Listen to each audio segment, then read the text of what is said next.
What sound experience would you like today? I'll have the fantasy pack. Good choice. And could you make it a Cloud 2 wireless? On his way, sir.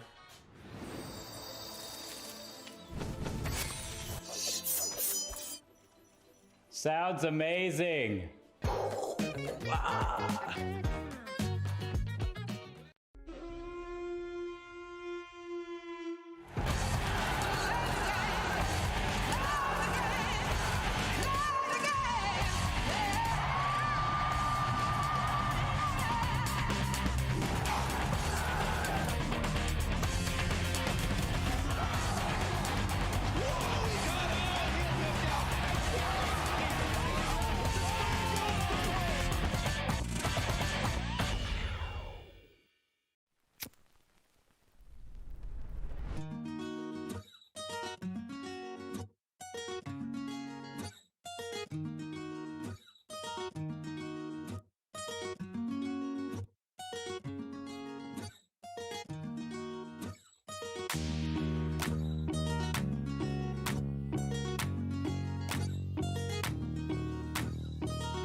Hello, and welcome back to yet another week. This was on Twitter as well. Fridays are for Hearthstone indeed. And once again, it's the European pair back here once again, joined by Wita. How you doing, brother? I am doing absolutely great today, man. Ready to get on with a bit of a, hopefully a good match here. We have Arcadia, again, as I was talking about last week, coached by one of my good friends, Lesmus. So again, obviously expecting good things to come. And obviously as well, I'm just excited to be back, guys, to talk about a European powerhouse coming at you right here, right now. So let's talk about the lineups real quick before we are going to be heading in to our starting match here. So lineup-wise, Whiteshadow has brought out an aggro hybrid Demon Hunter thing. It's a concept that has been kicking around a little bit. It's not really like a set in stone concept, but it's kind of a midway between aggro Demon Hunter and OTK Demon Hunter, and we will probably be seeing it since it's not been banned. Talking about what has been banned though, the Token Druid on Whiteshadow has been banned away, which leaves him with just a good old classic rogue list here, which is exactly mirrored to one that Pootis has. Good old classic aggro rogue with the pen flingers in there, and then we have a bit of an interesting hunter deck here. I get you classified as being face hunter, but a bit of an aggressive hunter deck that isn't Highlander Hunter. On the side of Pootis, though, we have the Libram Paladin, which has been banned away. Then there is an Enraged Warrior, which has not been banned, to the surprise of you. I fear we're talking about it before we went live. And as we're talking about, he has the Aggro Rogue, which was like exactly 30 to the one that has been brought out here by Whiteshadow. And I wouldn't be surprised. Okay, the Token list that Pootis is playing is a bit different from the one that Whiteshadow is playing, but it obviously is not banned, so we're going to be seeing that one coming in shortly. Do you have any favorites to win the series just based on the lineups, Hyperia? I mean, the Stealth Rogue is well 50-50 since they're pretty much exactly similar. The Enrage Warrior, though, I do expect to get a win. And I don't know. I think I slightly favor Pootis. The lineups from Whiteshadow, the mix between aggro and taking a little bit more of a step back can be so punishing if it doesn't work out properly. So I do think I'll favor Pootis. It's not massively though. So again, obviously, let's talk about these two players and their path so far as of right now. Whiteshadow has had a bit of a rough opener here. We are in the championship, which is worth noting as well here, but he is currently 0-3 after losses to DOJ, Knight, and WAP. On the other side of the field, though, Pootis is currently 2-1.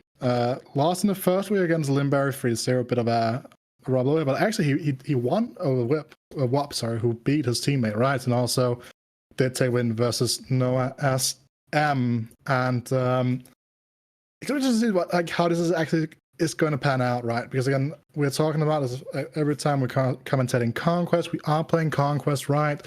That pick order tends to not really matter as much as in other formats, and in the end of the day, right, you have to win with every deck. So obviously you can try to snipe like favorable matchups, but again, it doesn't really matter because in Conquest you're only as strong as your weakest deck. And I just kind of want to get started, as we are going to be queuing up here into the game very short. I'm not sure if it's on your screens as of right now. I am on my way into spectator mode.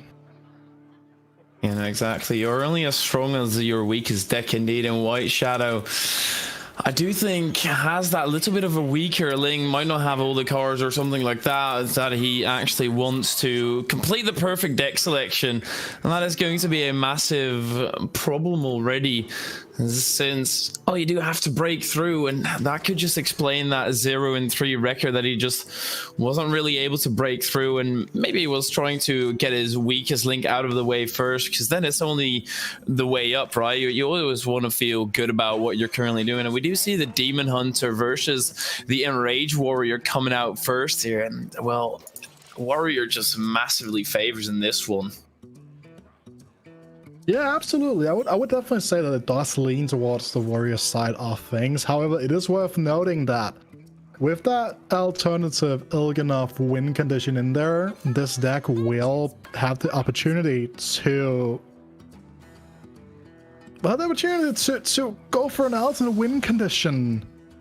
And sorry for me just stopping for a second right here, as I'm wondering why we didn't develop the 2-3 over playing a 2-2 and a hero power. The 2-3 allows us 2 hero power and sets up for a perfect mana turn coming up on turn 3 here with the Wriggling Horror. So again, obviously playing on stream will come with specific challenges. Obviously it is a lot harder than just playing your games on your own, and you know, sometimes you just have a different thought about how the game should be played, and this could very well be the case right here.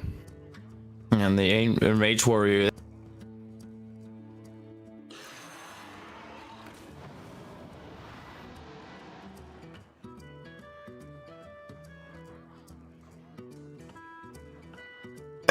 okay, we are back indeed. And what I was about to say is that the Enrage Warrior is incredibly good at fending off those early threats, fending off those pressurized situations. Now, as you said, with that win condition in there from Whiteshadow to potentially take it a little bit longer, and also the Polkel in hand, so the late game is somewhat settled for Whiteshadow. I still don't think it's really a favorable matchup, as this is probably going to trade nicely with that 2-3. No, actually, he's just going to give it a lot of attack and go face. So this might look a little bit odd, right? I would probably be a little bit in favor of just developing onto the board. However, it is a very troublesome minion to deal with for Whiteshadow, who doesn't run any consume magic. So there's no way for Whiteshadow to straight up deal with this 6-5 without having to give up quite a significant amount of board presence here. But a single trade here with the Wriggling Horror, hero power coming down with the Felfight Dead and Twin, as well as Second Slash, will clean it up here and bring the board control into the favor of Whiteshadow here for just a second. And you have to sit back and wonder, was that really the play? Yes, obviously Whiteshadow is at 18, which is a pretty low life total. However, it's worth noting that you just gave up, like Pootis just gave up an inner rage as well as a Shield of Honor. So the direct face damage that would be needed, like to come out with a potential combo turn with that Grommash or with that Cochrane Elite, have just been hammered quite drastically. And 2 Battle Rages in hand as well. Well, if you can't really develop a board, good luck getting proper Battle Rages off, since there will just be a lot, or just no draw whatsoever. And he decides to go for the poke out, wants to get those high mana minions in the top of the deck already. And well, the highest one is a Skull of Gul'dan, which he will be drawn, and he should be able to draw more. But from there on now, is it really going to be proper? As there is a board clear that comes out, or a little bit of a reduction in health. He's just trying to face race though. Yeah, and obviously the face race plan here is a bit of a commitment. Absolutely, right? And obviously the Saga Sub will come down here, slow down development just a slight tad. But again, this boils down to the fact that with that overextension onto the Warmall Challenger here, just left Pootis with very few options to really contest the board. And if you're talking about Skull Gul'dan's going to come down right now, you know guaranteed which cards are going to be drawn from it. There is, however, the issue that by playing the Lockyer Poke, that was something I wanted to touch on the previous turn, this Still Stepper now is going to be dead on till the following turn and cannot be used to push the extra damage. And now the question beckons, is Whiteshadow going to, like, he's just going to disregard this Bomb Ring, which I think is the correct line of play, and just try to smoke down Pootis here. And again, that Armorsmith top deck here could be incredibly huge. It's probably what we are going to be. It's probably what Pootis has been looking for this entire game, and can pair that up alongside the Lord Barrow to just reset the board. Issue being, and in the process, he will clean up his own board, which is not optimal by any stretch of the imagination. However, if he decides to go for something like the Battle Rage here, which just does look like he is going to be doing. Or am I missing something? Maybe he wants to, I have no clue what he's currently thinking about. He's thinking about the Battle Rage, wants to draw a massive amount of cards. Whether that's the proper line of play, because, well, it is a little bit of an aggro Demon Hunter. So just managing to hold on to those early turns, and now you have still quite a bit of damage. Demon Hunter is definitely a class that can just generate so much power out of hand. Still Stepper is going to be difficult though, but he has a Twin Slice and another Skull and a Sun Fury, Cane of Sun Fury, which is three damage to the face.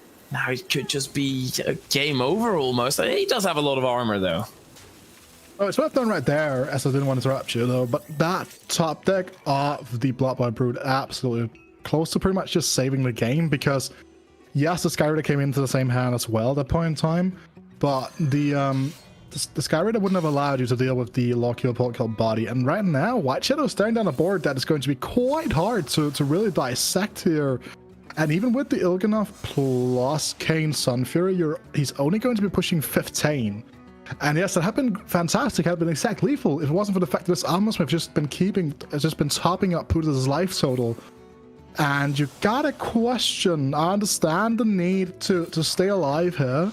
Okay, he's just gonna stop pushing the damage, but you just stayed on board like this, no?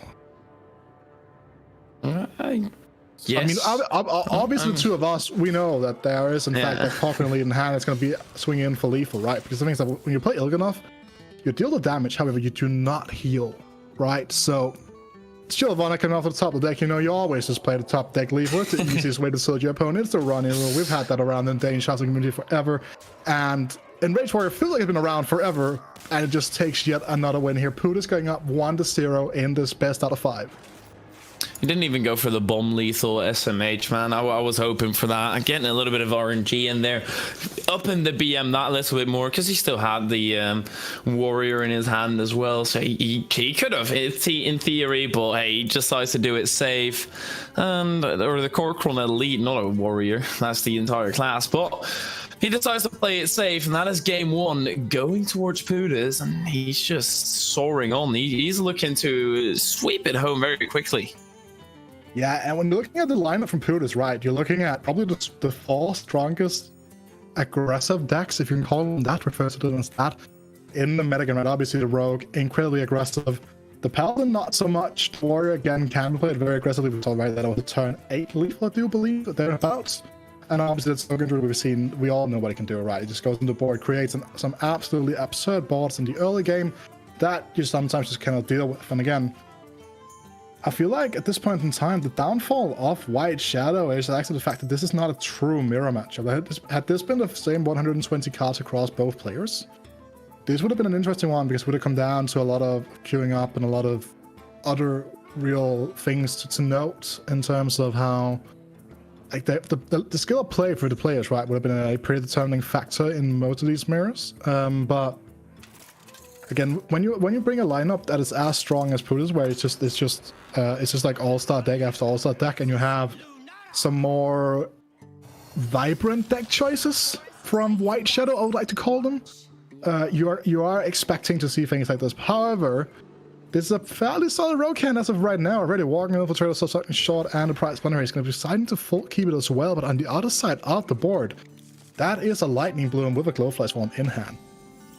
And he definitely needs that good start as well, because this matchup massively favors Token, about 70% to 30 on the Token Druid side. So he needs a good starting hand. He needs to get off properly. And, well, with a Lightning Bloom, there might just be some ridiculous turn. And the coin, obviously, in his hand. There is potential, but he needs a little bit more to actually make it fruitful. And Savage Roar, well, that would have been a very nice draw had he actually developed a board. But right now, that's not going to come in handy whatsoever. It's just another spell in the hand. And it's a good start for Whiteshadow. As I said, he definitely needs it. 2 cutting classes in hand. Relatively expensive. I mean, coloring classes do tend to be quite expensive, right? So it would make sense. I don't know. I don't know, I actually never have taken a cutting class, so something that I, however, wait, this is actually not as strong as it seems, by the way. So right now, by playing this Lunar Eclipse, Pootis would make it, like, would make 1 less 2/2. So actually what Pootis would be doing here is actually just like taking a trade for Whiteshadow whilst putting less pressure on the board, making Whiteshadow take fewer decisions here. And I guess he does land on that, but again, this is just the 4 2/2s. And yes, obviously we can see that the hand from Whiteshadow is fairly dead, and he is unable to deal with any of these minions coming through right now. Oh, this is like, you have to swindle to come at a prize planner to get down to 2 in the board. This feels so bad.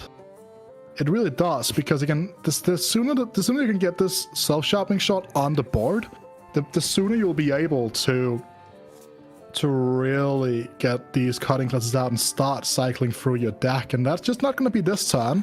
Deadly Poison, fantastic pickup for the following turn, will allow you to at least start reducing those cutting classes down to 1 mana. And there we go, board somewhat taking under control. And as we do know, Pootis has nothing to do in terms of mana, right? Because he's just straight up overloaded for 2. So this is just going to be sending the 4 damage to the face. And this turn just goes directly back to Whiteshadow. Now the question beckons, what was the purpose of going in this early when you didn't really have a way to really capitalize on any of it if, like, some of the minions got, like, you know, taken out, right? Again, Whiteshadow here, pretty straightforward play. Nice board control. Again, that is the name of the game in this matchup. Cutting class should keep him topped up for the next turn. Yeah, if it was 1 turn later and he could power the wall directly the turn after, then yeah, sure, it would have been a decent play. But right now, he just didn't have the follow-up, thinking, oh, hey, we're going to go for the turn right away. Are you seeing what I'm seeing? Are you seeing what I'm seeing? They made the Eagles! Let's go! Not a repeat from last week. I haven't really experienced this many Eagles from an American since I listened to classical radio, you know. Is Hotel California gonna come out of the stereo at some point, you know? Like, obviously no DMCA claims, we can't have that, but yeah, that's a bit of this is a bit of an experience, you know, and it's looking quite alright here for Whiteshadow, right? Double stealth minion here, can slowly but surely start putting together that damage. Cutting class, swindle, this hand's gonna cycle out itself, and you're looking at 11 damage at least over the course of the next 2 turns from this weapon. Oof, that is going to be rough to face. And, well, all the music blasting, all the guns blazing, pickup trucks driving all around because the Americans or the Eagles are still alive.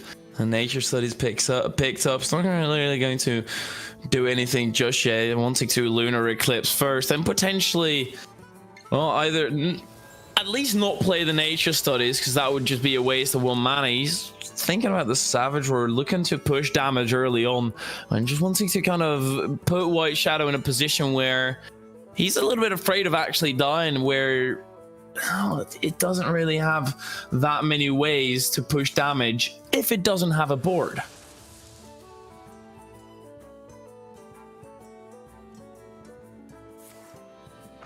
There we go, he does the Power of the World up on those stats, getting a lot of damage right now. And the Mark of the World, looking to just make sure that he has some extra damage on board and some extra health as well, because as I said, if there's no damage on board or no minions on board, you're going to struggle to get through. Now on 12 health, you're not really sweating profusely yet.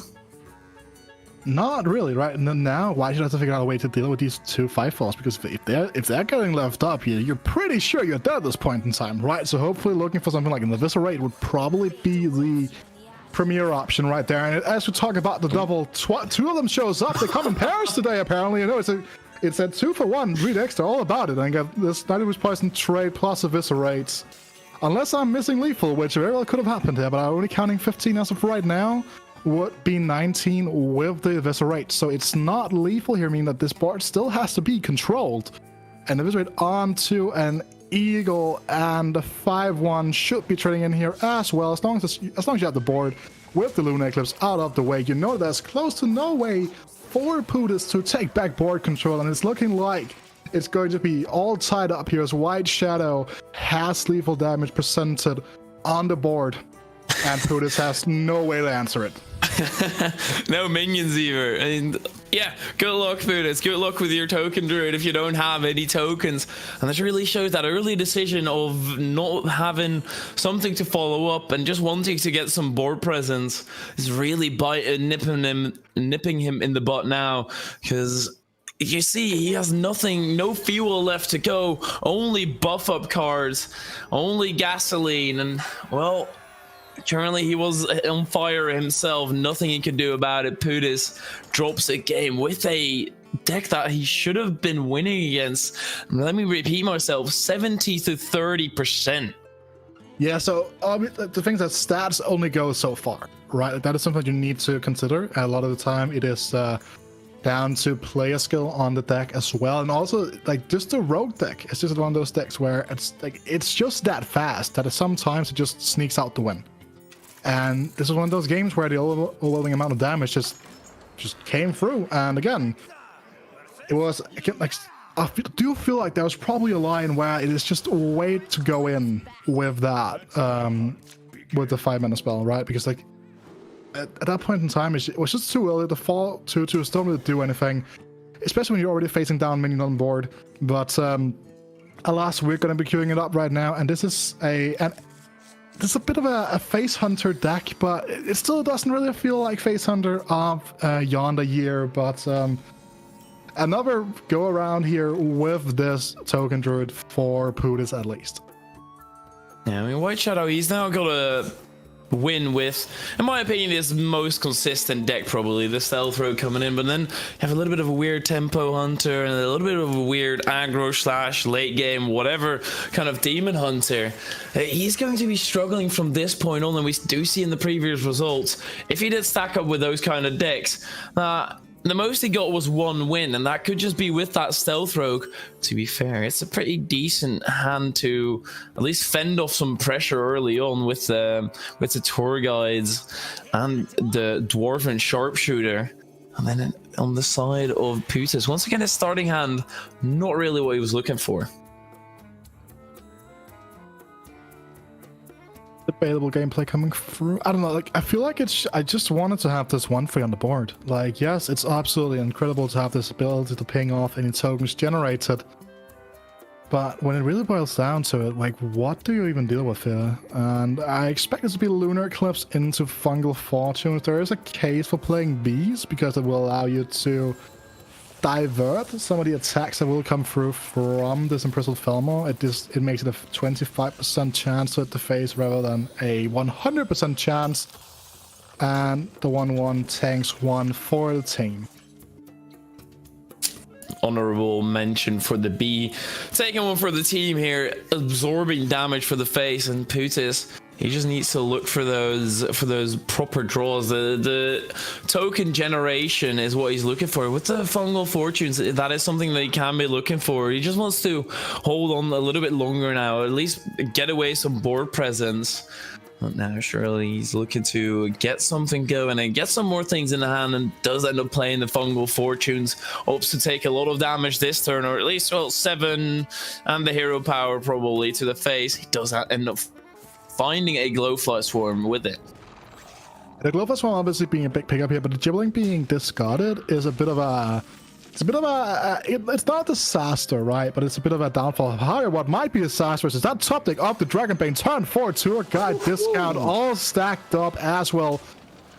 5 damage guaranteed to the face with the trade. It's actually going to be 10 because of the fact that the Imprisoned Felmor can come in and say hi with the swing. And now, obviously, Pootis has a pretty good Glowfly Swarm all set up here. Issue really is, though, this board, like with the Dwarven Sharpshooter still on the board, this is still a pretty easy board to dissect here for Whiteshadow, right? So, kill command coming through as well, looking starting to stand down at 14. Actually, no, there's no beast on board even because the Felmor is a demon, so only 12 or 15. But again, Dragonbane slowly but surely just making sure that no Glowfly B or whatever they're called are surviving. They're just called Glowflies. No Glowfly will survive. I don't even think like Whiteshadow is going to be pulling out the jar and, you know, bringing them home as you like do. Don't you do that with Glowflies? I feel like I've seen it in movies at one point where people like they collect Glowflies in like plastic and like glass jars and bring them home for lighting. But that might just be movie magic. Also, I don't know. Well, no, it's also when they're moving through that creepy forest, because then the scene is really dim, and you know you have that tiny bit of light coming out of those glowflies. Well, those glowflies there no more. They've suffocated in the jar, and this time under the pressure of an imprisoned Felmor and Dragonbane, they didn't stand much of a chance. They just got absolutely demolished. It's still not looking great for Pootis, though. He was able to divert some damage coming into the face for that turn. That's all he was really able to do, is extend, since, well, pretty much the exact same board pressure is still there, then with a little bit less health, which makes it easier to deal with. Arbor up, he would have loved to have that when there were actually minions on board. Now he's able to play the Marsul and potentially Arbor up. Still, it's questionable. The Eclipse Dream Away Guardians here is a way of going wide on the board as well, right? That is something you need to consider. But again, this Dwarven Sharpshooter has just been on the board forever. And again, we'll just allow Whiteshadow to minimize the amount of targets that they need to do on the board. Freezing Trap top deck here is actually surprisingly okay, as weird as it sounds. Obviously, because like when these minions are lifesteal minions on the board, you don't really have to care too much about leaving one of them up, because you do know at that point in time that like there's at least going to be some 5 damage just goes face here. And this point in time, do you even care? Obviously, we can see that Solar Eclipse plus Arbor Up combination in the hand will be quite strong, even with that Freezing Trap in play as of right now here.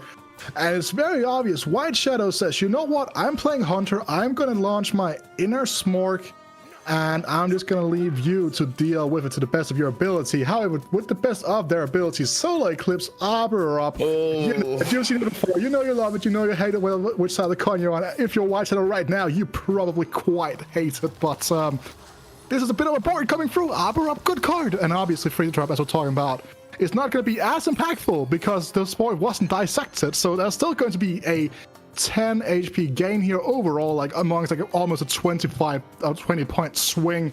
The main minion here in the deck of the Dragonbane has been taken away, and Pootis just says, you know what, I'm gonna set up the lethal here. I don't even kill me with this combination of cards in hand.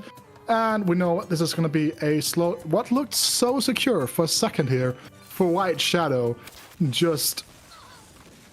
just kind of, you know, like fell through, you know, like sand in the hand. You just can't keep a hold of it. Yeah, that is what you get with aggro decks where if you reach the late game and Pootis gets a turn like that, we're just able to generate so many stats on the board while you only have 2 cards in your hand, one of them being a draw card, which you can't really play right now. It would have been a good combination with that Lord Keeper, but indeed he does come out with a concede, recognizes that he is in a worse position, and that is a second win for Pootis, who then moves on to that final deck, Stealth Rogue. So we won't be seeing a mirror matchup today. We will not be seeing a mirror matchup. However, I do somewhat struggle. Obviously, we do know that the druid was banned away, so it's just the Demon Hunter and this Hunter that has to take on the absolute menace here of probably the strongest deck in the format as of right now. A lot of people saying it's Brewing Paladin.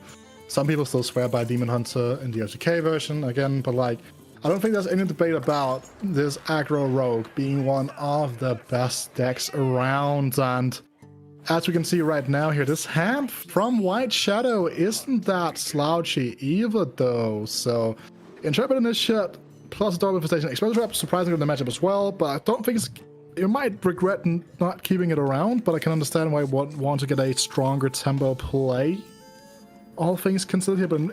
But Initiate into a Double Infestation here with pretty much no way to deal with it from the rogue side of things, unless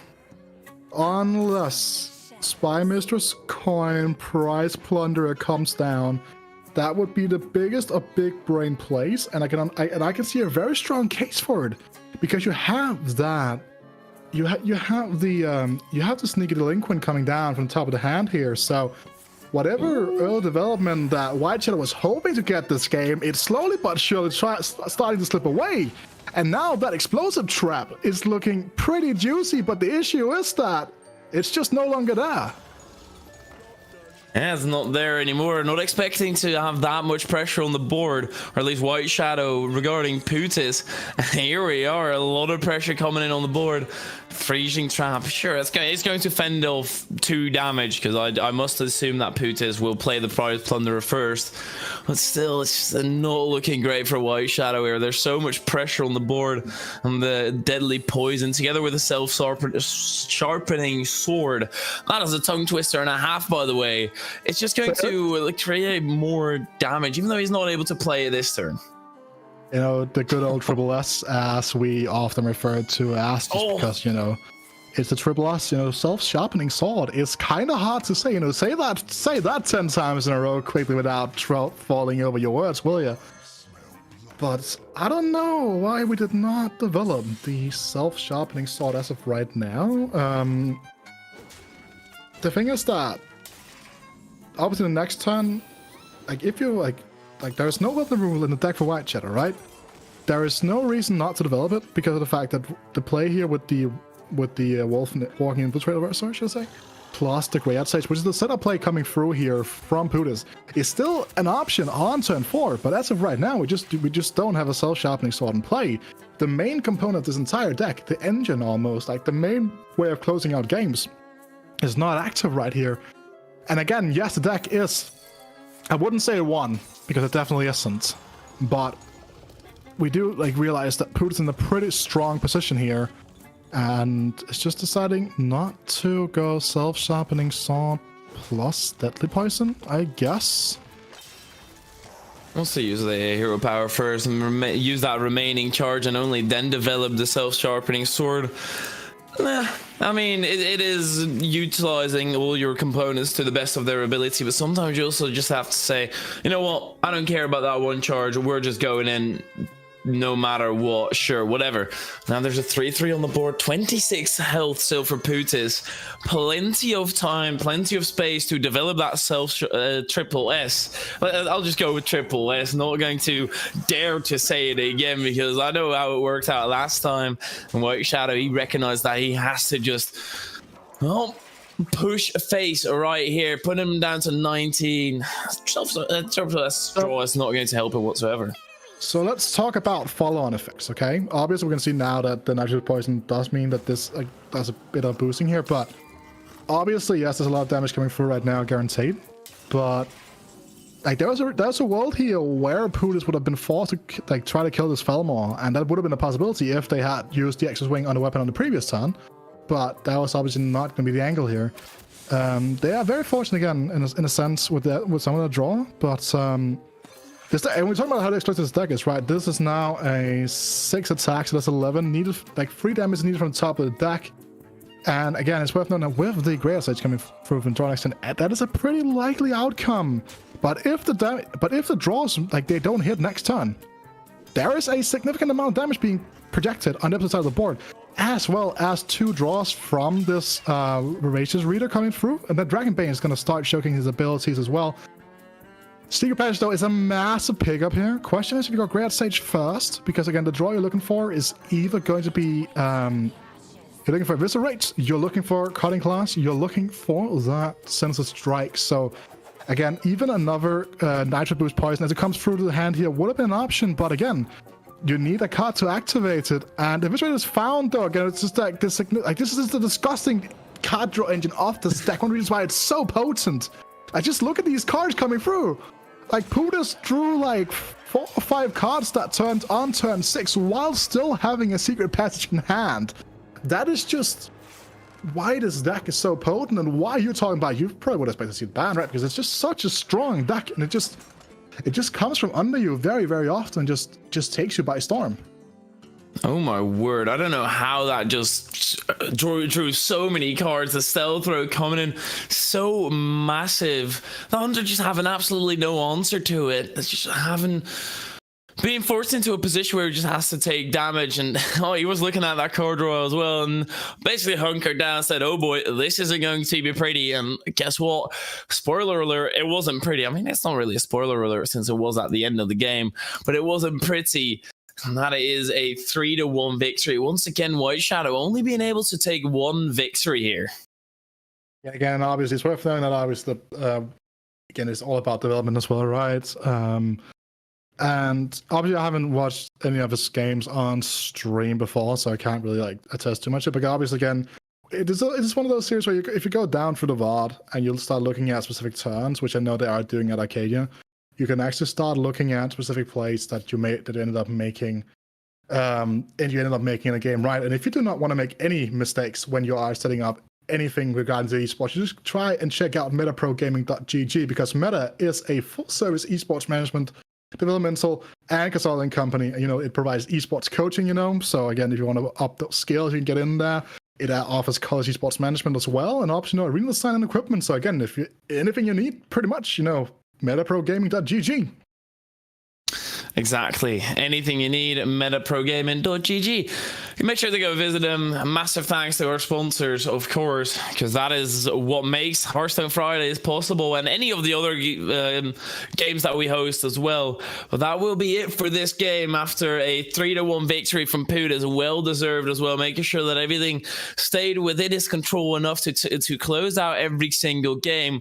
And that will be the end of the evening for me. Definitely not the end of the evening for Rita or in general the Hearthstone cast. We will be back as soon as possible. See you in a little bit.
What sound experience would you like today?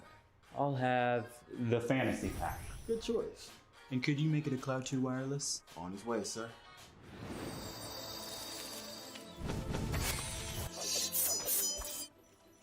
Sounds amazing.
What sound experience would you like today?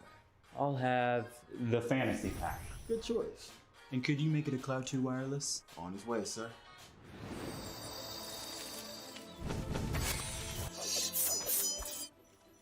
Sounds amazing.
be our next match, is our sole emergent match of the night, as the gem of Johnson and Wales, Eevee Angel, will take a near flawless 2-1 record tonight against Arcane Nexus, who will try and earn their first win for Midland on the year. My name is Ethan Dolan, probably better known as Nelhat, and tonight, for the very first time, I will be joined by Witta. How are we feeling?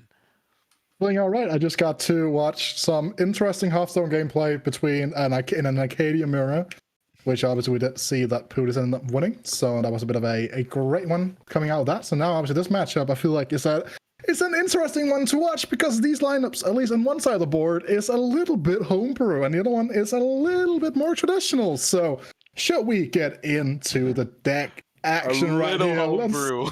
A little bit of a homebrew, you know, this is the one where you're like, you bring this up to a D&D session and your DM is like, I mean, it's actually not in the player's handbook, but it's kind of, it's broken, like it's poorly broken, so if you want to be like permanently like knocked out and not have the ability to do anything in any fight, you know, totally okay. So, I mean, you can certainly try, and I think that is what's going to be the name of the game for Arcane Nexus tonight, because this lineup is Quest Control Shaman, featuring Galakrond and among other Rat Pack cards. It has a very traditional, I mean, it's just like a guardian animal is very traditional. That's actually like not real anything in that. It's like interesting. Then there is an interesting demon hunter deck, and then there's the Heap Mage that you were talking a little bit about. Adequately named. Quite the heap, quite the assortment of cards. So if you want this fine list, if Mage makes it through, you're going to want to write down every card, because either Arcane Nexus did just bring a heap of something, or it's going to be a heap of greatness. You better watch out. This could be all over the ladder tomorrow. I will heavily doubt that, but decks that you might have seen on ladder are going to be coming out from Eevee Angel's lineup. As of right now, we see the classical, and when I say classical, I mean classical, Sue Warlock right there. You know it, you love it or hate it, raise that. Good old 2-mana guy that's in there. Wait, what am I looking at? Why is there no Darkler? Never mind, it is not a traditional Sue Warlock. There's no Darkler, but for some reason we are not playing the best card in the deck. All right, moving over to the Resurrection Priest, which is a bit of a different, it's more like a more anti-control version of the Resurrection Priest, right? You see the double Psyche splits, instead of like having some other like anti-aggro cards in those slots. Then there is the more traditional aggro Demon Hunter, which I'm personally a big fan of, but for some reason at the top end there are 2 copies of Illidari Fellblade. Again, it's a 4-mana 5/3 rush that if it's outcast, it has immune, so obviously you can set up some very favorable trades. I just have a hard time seeing in which matchups those are going to come in to really do the whole, like, do the damage right. But again, obviously, this lineup comes from Eevee Angel, who's 2-1, so maybe he knows something that I don't, and I'm always down to be taught new and interesting things, because that's why we live, baby. And something that you've been living for right now, Nelhat, is this Burn Mage coming out here from Eevee Angel. Talk to me about this deck. This Burn Mage, as I believe these are to decide the bans here, Druid and Priest coming out, so that means that the Priest will be banned and the Druid will be banned. So let me just get those right out the list. And I know you are sighing a big sigh of release that this Priest will not see the light of day. I think it's the right call to take away the Guardian Druid list for Arcane Nexus. Arguably the only deck that Arcane Nexus brought that hits the tier list tonight here. Eevee Angel, yeah, bring that spell damage mage that we're talking about. I absolutely love this deck. There's so much versatility. There's so many big brain plays. Like, playing this deck just makes me feel like I'm getting a minor in mathematics, and that could not be further from the case. I'm a video production major. They just teach me how to hold a camera. So any deck that can make me feel smart, I'm fully on board with. This deck does just that. A lot of numbers to think about, a lot of different ways you can use the damage-based removal that is available, such as Fireball. There's a lot of different things going on. It's beautiful. Just so much modality, so much variability here as we are going to be moving into our first match. Witta, what are we expecting here as we do have Demon Hunter going up against this Quest Shaman? Gonna be looking at these lists and having them on the side for me right now, because obviously Demon Hunter, again, very traditional. However, this Shaman, not so much, and I feel like that's actually a case to throw away the quest here to find some of those cards that potentially could stabilize you in the early game. The issue with that being that the only card that really does anything for you in the early game right now, if we're talking about Arcane Nexus perspective, is that, I mean, I'm looking at it and I'm like, there are 2 cards devoted Maniac and 2, I feel like Invocation of Frost is like the only like really good card that you have in the early game that actually will help you assess the board. Obviously, Evil Totem can be an aggressive thing. I actually feel like we were looking at somewhat of a full keep actually from Evil Angel as well if they felt up for it, because again, there's no lightning storms, there's no landslides, there are none of these like early game AoE abilities, right? So you can just start building up those big massive minions and it's just like taking it from there. So let's see what I feel like this has to be a coin play. Like, you know, there are no answers. There are no answers to anything that you will be putting onto the board here. This I can understand this in a closed deckless scenario where you don't exactly know what to expect coming out from your opponent. But right now, when you're looking at this, you have the full deck list. You can look at it and see there's literally nothing that punishes my opponent. Again, what does this mana burn block? Right, like what does this mana burn block on turn 3? It blocks a Manatide Totem, it blocks a Farsight. Like, it doesn't block anything in reality, right? So potentially this could be used with much greater effect going to something like turn 5, turn 6, where there are actual power plays coming through. Obviously, yes, that is in fact going to be an Invocation of Frost. But ask yourself, if you just played the Guardian Arc Merchant, that Invocation of Frost would have been kind of useless regardless. So it's one of those things where you have to find the nuances for the correct place in a deck like Aggro Demon Hunter. I know I'm talking a lot, but I'm just really passionate about Aggro Demon Hunter. It's one of my favorite decks like throughout this entire rotation. I was really sad when they nerfed it, because this deck is, I wouldn't say it's unplayable right now. It certainly isn't, but it's just like, you know, it's a shell of its former self, because like its damage just got turned down and its counter got turned down so magnificently. Yeah, absolutely. We do see them going in, but you're absolutely correct. EV Angel not really doing their homework coming in this matchup. The mana burn there, I can understand a little bit more. Prevents a Hex onto your 3-1 with Divine Shield. We do see the Invocation of Frost coming through, and that will slow down the damage a little bit and buy times for this Hagatha scheme that is coming up, but not going to eat through the Divine Shield there, so still a bit of an issue on the table. Earthquake obviously deals with Divine Shield very well, but you don't really want to take 3 to the face every turn here. In addition, with some more minions getting on the board here, Demon Companion will be getting a 2-2 with Taunt, and still some mana to play with on this turn. Yeah, that most definitely. And again, now we are going to be seeing the effect of not holding back with these mana burns, right? Because right now the thing is that you're playing an Echo deck into a control deck, and your entire game plan revolves around you coming back, like staying on the board, like getting on the board and staying there. And the issue is that you're utilizing mana burn incorrectly in a matchup like this. It's going to be incredibly impactful in a negative way, because you really do need to hold back those mana burns to block out those bigger control turns, right? Because this now, on this turn coming up here, you're going to see the double invocation with the Corrupt Elementalist potentially coming down and just clean up quite a lot of the various options here. If this Weapon Swing goes into the 0-3, I'm going to be quite upset. It doesn't. Okay, nice ordering here. I can definitely get behind this. Using the weapon charge here is not really an issue due to the fact that the Ember Wing, obviously is in hand, so you want to be able to utilize that next turn. Words are hard, and you shouldn't believe that I'm actually studying English. Right, you know, like... Oh, words are hard indeed. I think Lurker Below feels like a solid play here, right? It does get rid of 2 minions if you do target on the furthest right here. Looks like that will be the play. Lurker Below going to take care of most of this board. Wiping down, popping off that Divine Shield. Does get 1 completion mark on the quest. So obviously, I think that's the case for holding it back here. Yeah. I'm leaning towards acrobatics right now, and the reason for me doing that is the fact that you'll have a lot of open mana, and you don't necessarily need to draw these 2 extra cards here. Like, using like Beam Sidekick is fine. You can even like go like. So I guess this is where the Illidari Fellblade is just the absolute nuts, because it comes in cleans up the 6/5. The only thing you don't know is that everybody's gonna get dealt with regardless on the follow-up turn, and every single piece of damage you could push to the face right now would have been critical. Because on turn 8, we do see that Walking Fountain being, I don't know, the fountain of like game winning here, the fountain of knowledge. I don't know, I was trying way too hard to make that one stick. It just didn't, you know? You gotta take your losses sometimes, and I feel like EV Angel's about to hold a pretty sizable L, like, not gonna lie, because how do you come back on this board? Like, you need to find 10 damage.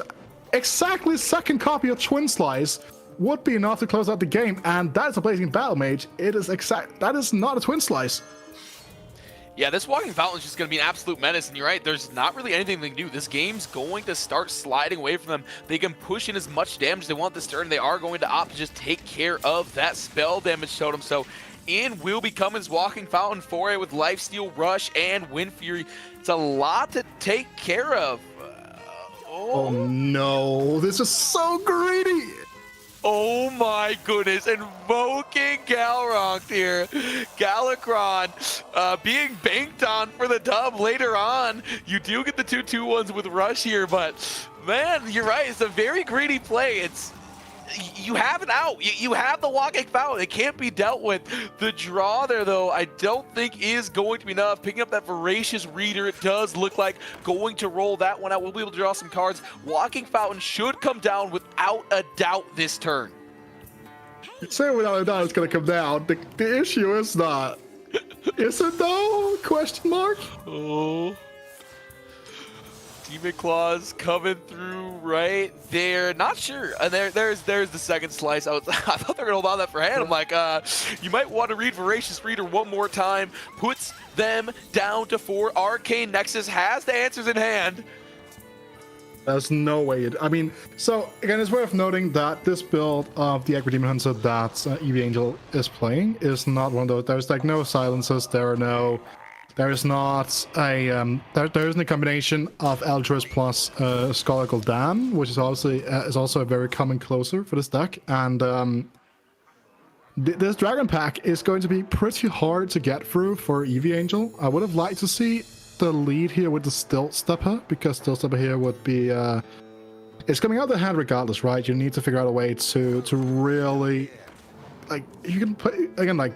Now this Wriggling Horror comes down with actual built-in value to it, and you'll have to give, even will have to give up this. He won't have to give up. Obviously, he can use the Guardian Arc Merchant, but he will have to trade in with this Voracious Reader. But again, it lines up quite nicely here. Like mana-wise, it lines up perfectly. Hero Power plus Guardian Arc Merchant. It's full mana usage, which is, you know, something that you love to see right now if you're on EV Angel. Yeah, absolutely. Keeping this Voracious Reader alive is going to be a big key there, giving it Divine Shield, being able to draw cards. Still sitting on this Walking Fountain is Arcane Nexus. Really a big key to just kind of winning the game. I feel like if I'm EV Angel and I see that, it's probably an instant scoop. We're going to see if it finally does come down here. Earthquake also a pretty solid play if you're asking me, but that Walking Fountain... No, you do not play the Earthquake here. I saw that hover, Arcane Nexus. I saw that hover. There is... Oh! There it is! We see the Earthquake coming through. Arcane Nexus exceedingly greedy here. Farsight, what's off the top? Another Farsight! We are chaining these, keep ripping them off the top. Faceless Corruptor is drawn. Earthquake played. Oh my goodness. Twin Slice is going to bring home the win. EV Angel wins game 1 after Arcane Nexus just refuses to play the Walking Fountain.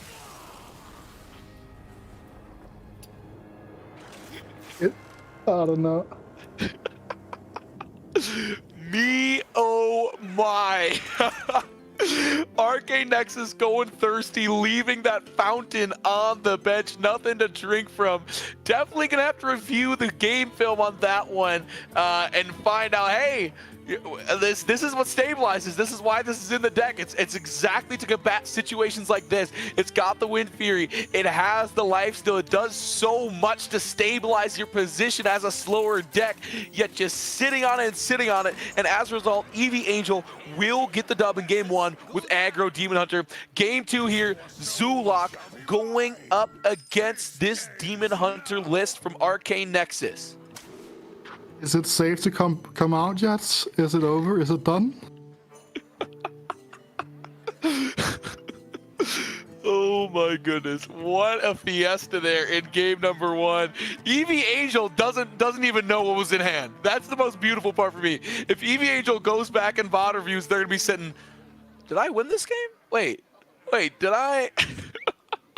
So it is worth noting that this is not the top division, obviously. Submergence, yeah. Yeah, right. Which again means that we cannot expect to have the ability to review a game like this at the same level of someone in the Champions Division or in a higher division, right? And obviously, I have done similarly greedy and horrible plays at on stages where it ended up costing me like $4,000 more than I was already banking that tournament. So I know. I don't know if it's just like a PTSD trigger or something like that, they're just coming through, like I've been here, I see how this ends, I just do not want to see this train wreck happening, But again, it's a new game, it's a new dawn, it's a new deck, and it is an absolute calamity of a deck. I don't even know what to say. I'm not even going to try to list out the cards because there are so many one-ups in here. This might as well just be a random Highlander deck where, like, you know what, I just do not have Suffers. Which, honestly, it actually might be a very real thing, right? That if you are, like, let's say Arcane Nexus is a bit of a more casual player, which is totally fine, right? They might just not have access to all the cards that you need to make the meta decks. And again, obviously, when you are playing best out of 5, having to make 5 decks can sometimes be quite hard to do, right? Like it's totally fun. Yeah, absolutely. I think I'm coining this one RNG Demon Hunter, just because, as you said, it felt a little coin flippy on the deck selection. Roll a d20 and just find which card correlates with the number. But a pretty aggressive start here, dropping some minions on the board. That 2/2 not to with right here, looking at trading the 1/3 and potentially just to take it down, but. For what we've said about the deck, not too bad of a start here for Arcane Nexus in game number 2. Absolutely not, and obviously, it's kind of like when you play, like, I don't know if you've ever tried playing a really bad. Oh no! Just protect your board, my guy. The face is indeed the place right now for Arcane Nexus, just absolutely going for it. A bit of an aggressive move. Once again, Arcane Nexus looking like one of the greediest players in the NECC. We'll see if it pays off for him down the stretch here in game number 2. Desperately needing a win, trying to put the first dub under the column for this 0-3 start to the season, but not looking too promising against EV Angel so far. Why are we not trading here, by the way? Hello? Both players finding value, go for face damage here early on. Arcane Nexus, the hand bountiful at first, has dried up here just a little bit. Does have that Satyr Overseer in hand, can do that into hero power, summon a 2/2, establish the board a little bit, probably trade out for that 1/1 if they were thinking correctly, and I might hit the face with the 1/3 following that, but nope, we are sending it right down Main Street, hitting the face with the hero power. Right. Going to change the 1/3 into the 1/1. We value traded, boys. It's fine. It's saved. It's saved. I don't know. So let's just take a bit of a let's just call it a Hearthstone 101. Show me, because that's pretty lovely. Welcome to class. Yeah, okay, so Sue is a deck that traditionally wins by having board control, which you then utilize to stick your minions and then kill your opponent with a Soulfire or just, actual minion damage. I am not gonna try to even make any sense of what this Demon Hunter deck is trying to do, because I could be sitting here until Kingdom Come and it would just not be great. But, so the issue is right now, right? Let's think back here. EV Angel had the opportunity to take the trade with the Manari Marshed Up Spirit Jailer onto this 1/2 that is now currently stuck on the board. Would have left him with the same amount of face damage taken, right? Now has to take a bit of a bad trade here. There's just like so many different ways, right? Because the thing is that if that's not left up, then obviously we'll see Arcane Nexus being forced to take the face trade into the thing instead, right? And it's actually going to see coordinated rush and command the Illidari. Like this is actually somewhat disgusting, right? Because a lot of the tools that this deck utilizes from Arcane Nexus are actually incredibly good against Sue. It's also worth noting that the hand of EV Angel has not been pretty, and they also did lose a flip onto the hand of Gul'dan, but again, could have manipulated that better by spacing out what they're trying to do better. And right now they're stuck with having to hero power here and coining out a Flesh Giant. I would assume that's going to where this deck game's at. ends up at. Can you play the Flame Imp as well and just get another body on the board? The issue is that right now we're looking at a hand with Gladebound Adept and an Inner Demon. And there are like close to no taunts in this deck here from EV Angel, having already used one of the healing options in the deck. Obviously have shuffled in 4 soul fragments, so that is obviously going to be... Wait, why did we not play a Flesh Giant? Alright, watch them rip the Hanagle down from this, by the way. Okay, they didn't. So this Hanagle down has to be hard casted now, by the way. Like, this is an interesting position to be in. Read the battle cry text. I think they bound up. Nice, okay. And Pure power coming through, and they will order correctly here with the... Okay. With the Gladebound. There it is. I thought. So you were talking about math, right? Yes. Do you agree with me that 6 damage is greater than 4 damage? Hold on, let me grab my calculator. Yes, 6 damage does come out as greater than 4. Great. Obviously, yes, we can see right now it does it up for the Inner Demon lethal over the next 2 turns. The issue is that the second a single copy of White Walker is found, that Inner Demon lethal is no longer an option. So instead of playing for the Inner Demon lethal, just play around this I'm gonna stick a minion leaf when you've just seen a Soulfire. You know there's no animated Broomstick in the deck, and they're gonna be incredibly unlikely to have that second copy of the Soulfire ready to go, right? So it's just one of those things where when you play these decks, you just have to sit back for a second. Again, did you need to trade off all of those 1/1s there? They didn't really accomplish anything, did they? Right? You just have them on the board, and then they can be useful in a different sense of imagination. Obviously, we see Soulfire being subject here. The other thing that EV Angel can do right now is probably just like jam down double Flesh Giant and just say, I have counter lethal, you do not have counter lethal. And it's like, you never play around like one-off copy of Inner Demon. Like, Inner Demon has not been a Hearthstone card since OTK, the original OTK Demon Hunter with Kale Fast Sunstrider, like 10 months ago. But it's getting some play tonight. Slap down that bad boy. Inner Demon to the face. NECC is going to walk away the winner here in game number 3. Woo! That was a good one. Yeah, we got there. Game number two. Game number two. A little bit ahead of myself. We got there, though. And most importantly, NECC picks up his 2nd win of the season overall in like this in terms of game wins, right? And again, like, there must feel like a bit of a personal victory, right? And I can say this because I have played tournaments where it just didn't, feel like you just did not have the lineup, or the first few games of the day just didn't go your way, right? Getting those wins in there can be very incremental. Wait, that's a word. It's not a word. It is incremental. Someone clip that and add it to Webster Merriam Dictionary. Oh my God! Let's go, Merriam-Webster. Yes, the Merriam-Webster. I'm coming for you. You know what? Like, I mean, I passed grammar, by the way. I did pass it. I think I got a B or C. But did you pass spelling? I mean, I did, right? Like, I've written like 4 semester projects in English, so like I've written like combined like 300-400 pages of English over the course of the past 2.5 years. So I would say so. And as of right now, I would assume that we're going to be seeing Flame into Coin 1-drop, a true classic, especially when it's paired up with Wriggling Horror. It's one of the strongest 1/2 punches in the Sue deck. Decides to slow roll a little bit there, not coining out anything. You cannot slow roll. Like, hello? Like, we're not at 50 gold level 5 rolling excess. We're playing Sue. We need to get onto the board. We need to go fast here. We're playing as a control deck, my guy.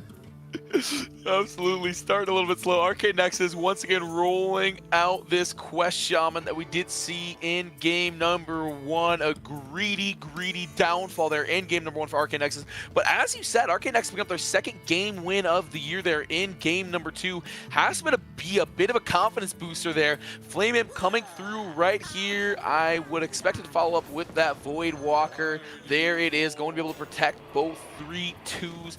For a bit of damage. Turn 3 looking like just a totem here again. And oh, it's everyone's favorite walking fountain from game number 1. Yeah, so I was again here. I actually will praise the decision to not go for the trade into the 1/1.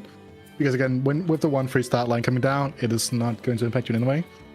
Again, I guess a lot of decks that would be a case here to So that sometimes, yeah, okay. I know that sometimes you're moving a little bit too fast. Slight hand error. It's a misclick. It happens to everybody. So, That okay. obviously not meant to be played outside. Let's stay in the D&D universe, okay? This guy just rolled a nat. He just rolled a nat 1 on sleight of hand. It's fine. It happens, you know. But also, I'm a big proponent of spending all my mana and the spirit that could come down again. Against normal decks, against normal shaman decks, you would see yourself starting to play around stuff like Lightning Storm, in which case holding back the 1/3 there could be a case for it. But in this position, I wouldn't say there's a case for it. But again, double expire magic is not the draw that you want to see. I would start this turn off with a tap, just to see what you are going to actually be drawing into, right? Because again, always tap first. If you tap last, you're a bit of a It's a bit of a meme by tapping last on Mega Lore, right? Like it's been a meme for the past 7 years or something like that. Something like that. Yeah. So the thing is here, right? So why the tap is important is due to the fact that you're starting to roll into the turns that have actual like velocity behind them from Arcane Nexus, right? Talking about the Shield of Galakrons, the Corrupted Elementalists, right? These minions can come down and start dressing the board in some way, in some shape, way or form, or if there had been that Haggis scheme in the hand from the start, right? And obviously, yes, as of right now, Arcane Nexus isn't that on the board. The Nexus still hasn't been broken, so obviously there's a chance for that massive gold comeback. You know, it is NA after all, so you know sometimes shout out to my League of Legends homies out there. You know what I'm saying, you know? There's a little bit of thickness house in all of us. Soulfire, however, I think should be lethal straight up. Yep, that is lethal 6, 9, 10 on the dot, I believe. Or maybe one extra 3, 6, 9. That should be 11 damage right there. As EV Angel will walk away the winner here in game number 3. Proper that time.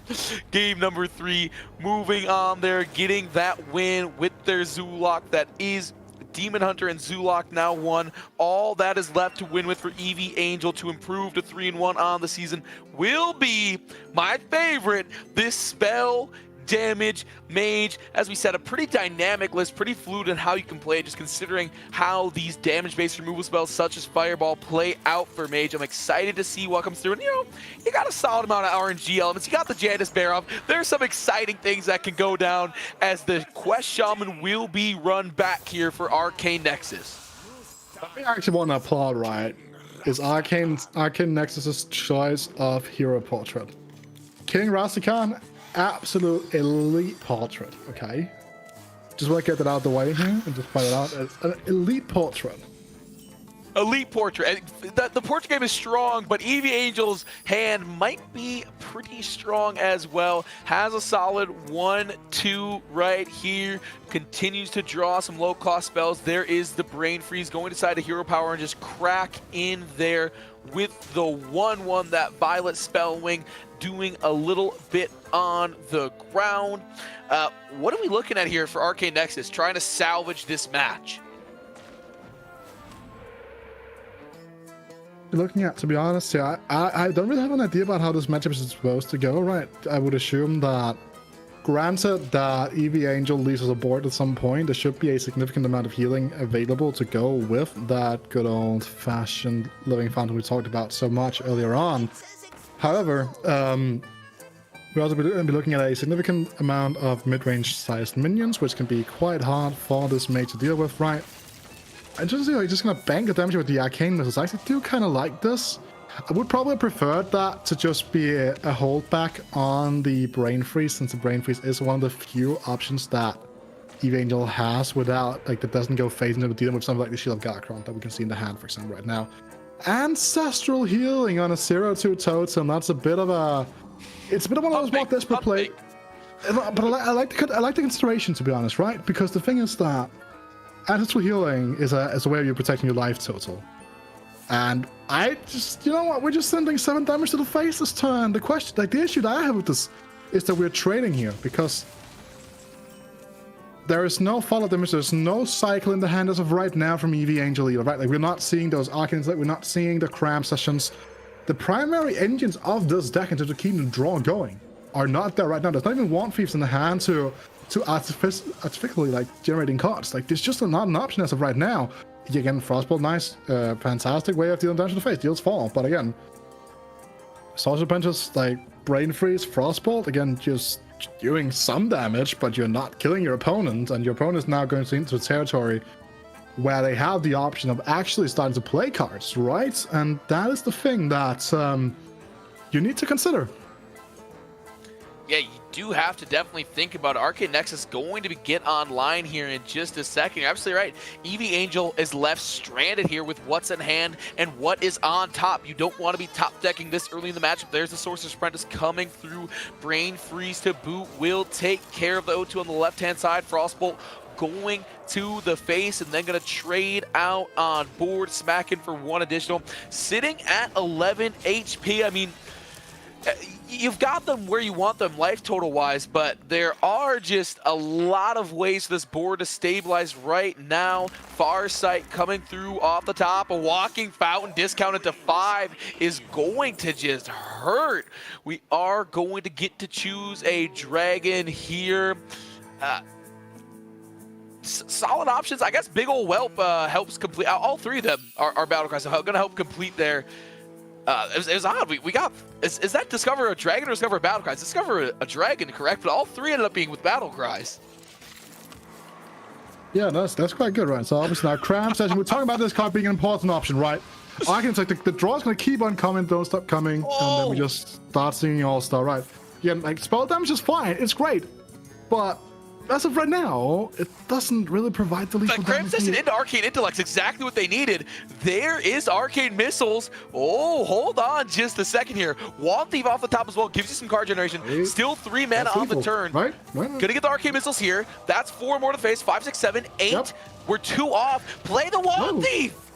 It's exactly lethal. What are you talking about? Oh, it's exactly. I didn't see the second Arcane. You're exactly right. Okay, so just for the record right now, okay? This guy, he is supposed to just cut video for a living. That's fine. Totally acceptable.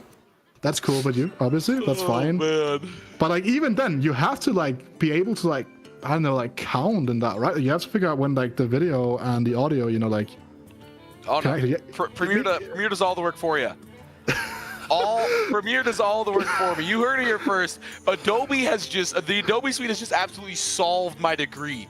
So I don't do anything. Video production, very, very easy, much like this series for Eevee Angel. Just absolutely getting it done and getting it done in a hurry. Coming through with the sneaky, hard to count lethal there in the last game there. Widow, what are your overall thoughts on that series? I feel like that your casters just cannot do math.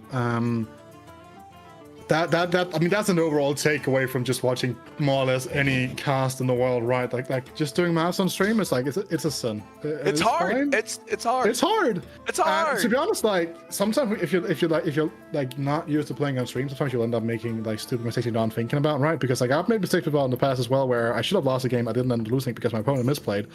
In Trigger and Magic, where I should have just have healed and I just didn't, right? So I've been in the shoes of Arcane Nexus before, so I can understand it, right? But the thing is that if you haven't been in the shoes before of esports, you know, like MetaProGaming.gg, fantastic place to get yourself all the help you need because they provide full service esports management, developmental and consulting. Right, that's part of the company structure as well. You know what? They also do provide esports coaching. They provide college esports management, arena design, and equipment. So you know what? Visit them at MetaProGaming.gg for all your MetaPro gaming needs. You know, between the two of us, I think that we can pool enough brain cells to both do math and speak real words. I don't know if we had enough there to comprehend the absolute clown fiesta that we just witnessed, however, in Hearthstone. I hope that everyone grabbed their party hat on the way in, because that was one to remember. Widow, once again, I'm going to toss it to you. Any closing thoughts before we head to a quick break? You can follow me on Twitter at Widowcasts. I provide content that is about us, goes what you just seen on screen every day. And yep, that's all for now. Thank you guys for having me yet again for another week. I will be going to sleep. All right, gonna have a great night. To everyone at home, don't go to bed just yet, because we have more Hearthstone coming your way after the break.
What sound experience would you like today? I'll have the fantasy pack. Good choice. And could you make it a Cloud 2 wireless? On his way, sir.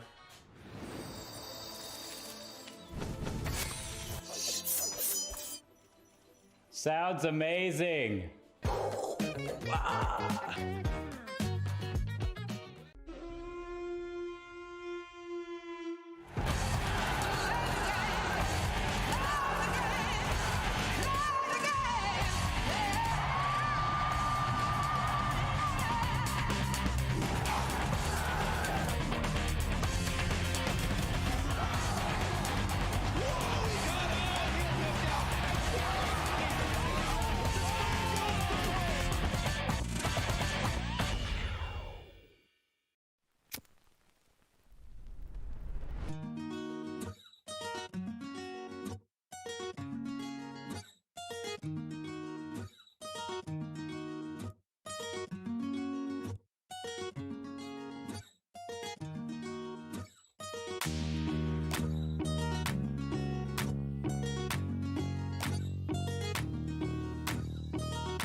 What sound experience would you like today?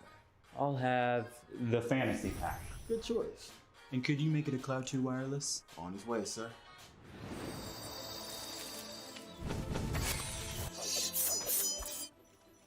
Sounds amazing.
Hello and welcome back, Hearthstone fans, to Hearthstone, brought to you by NECC _ esports on twitch.tv.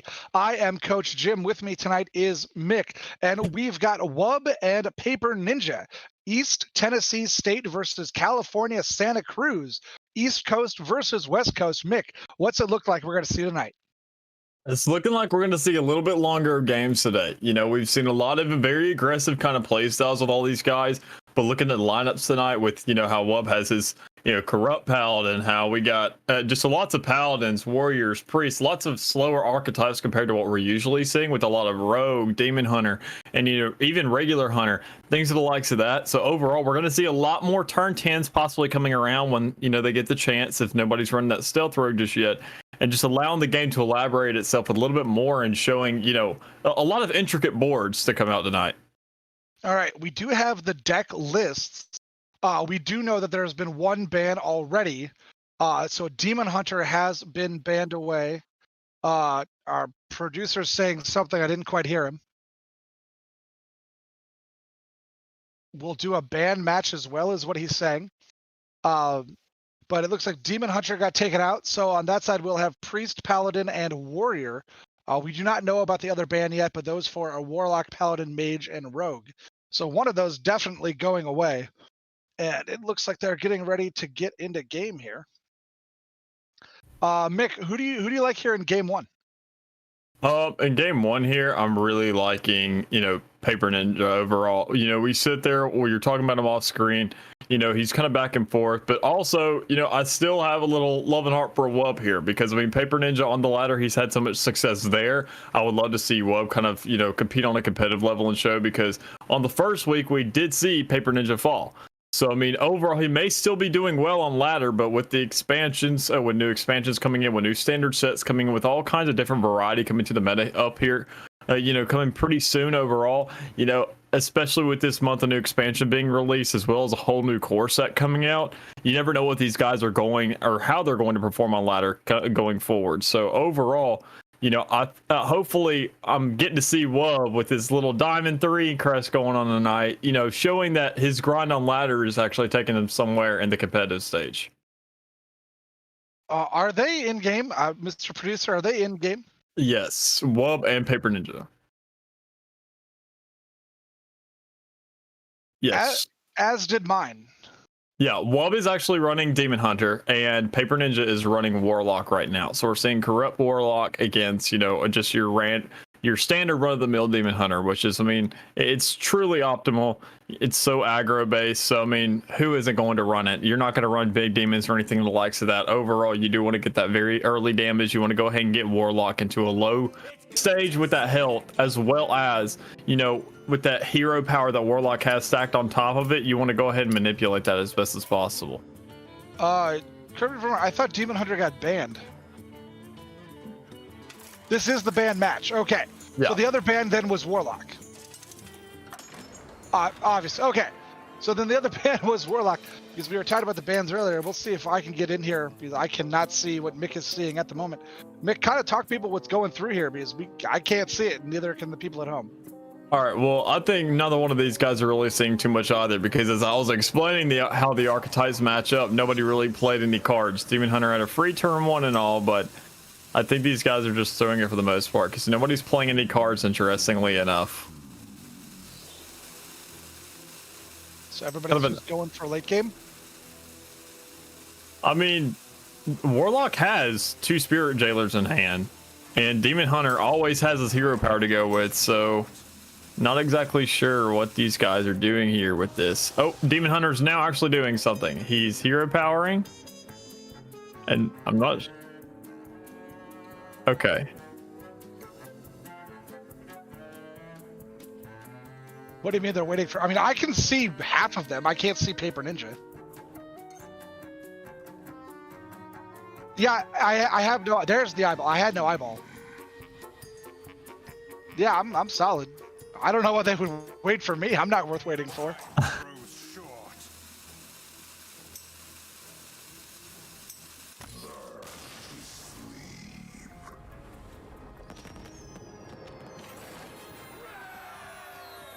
Okay, so right, now so we won't be seeing Demon Hunter. We won't be seeing Warlock, which means we'll have Priest, Paladin, Warrior, and Paladin, Mage, Rogue.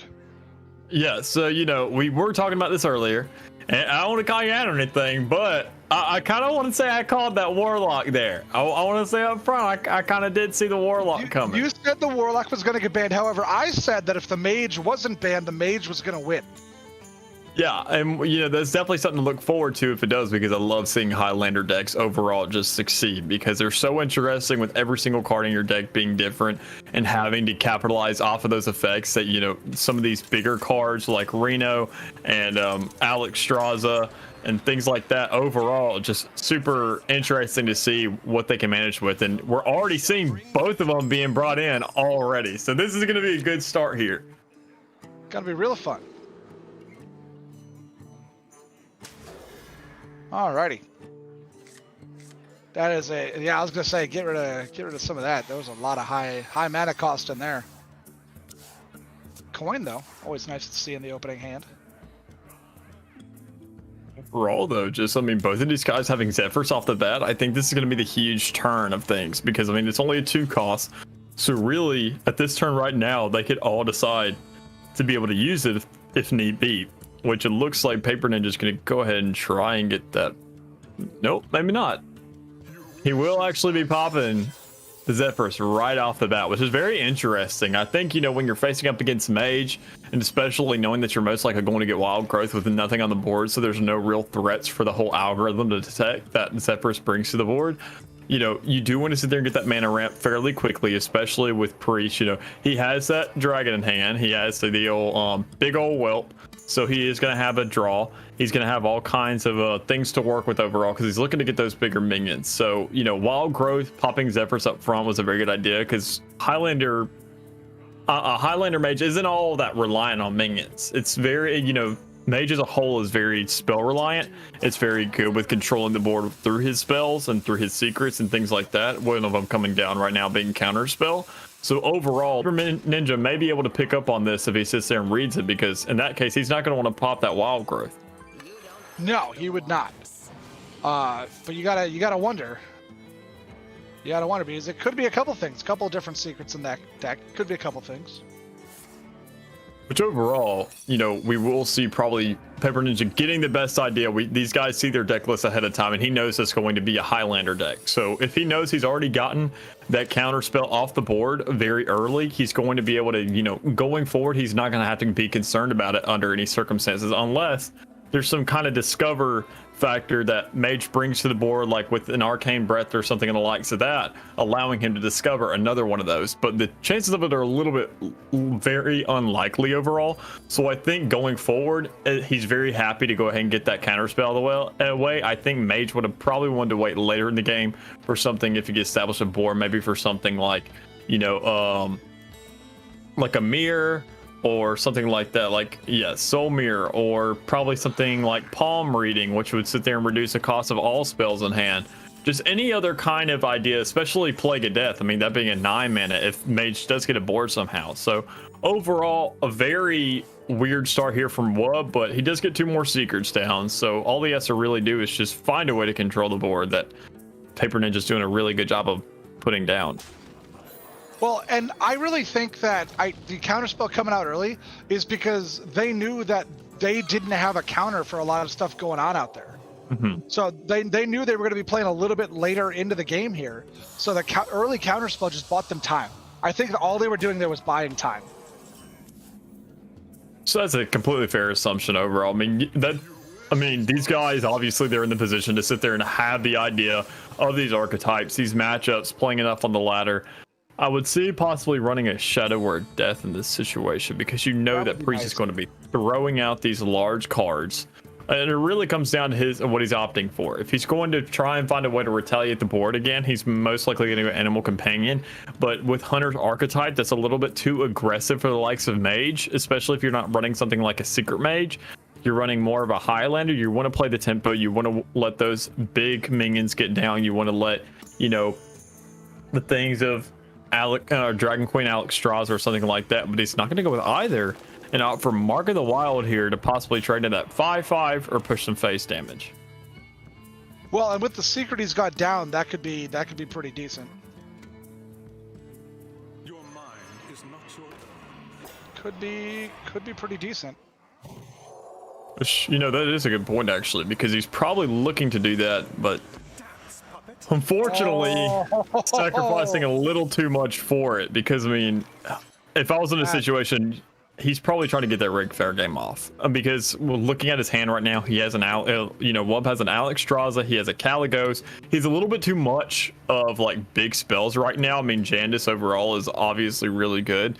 But, I mean, looking at every single one of these spells, he doesn't have too much to work with. It seems as if every single turn right now is only looking to give him maybe 1 or 2 cards on the board. So this Priest is a little bit too overwhelming for him right now. Just a little bit. Everything in his hand is too expensive. He's got a very expensive hand as well at the moment. And, you know, losing the minion there, that's just a bad turn of events. Just a bad turn of events. They had the perfect secret down there with the taunting minion. It just didn't go the way they wanted it to. Yeah, especially with how strong that combo is. I mean, he's going to have to get that Zephyrs off the board comparative to that 2/4 the Acolyte, because, I mean, overall, that Zephyrs is going to go right back up to 5 damage. So, I mean, that's a free 5 he's giving him, and he doesn't want to go ahead and split up that big ol' whelp just yet because of the fact that it's going to split into 2 more 5/5s, so it's just going to make things harder to deal with. And that's not going to help anything.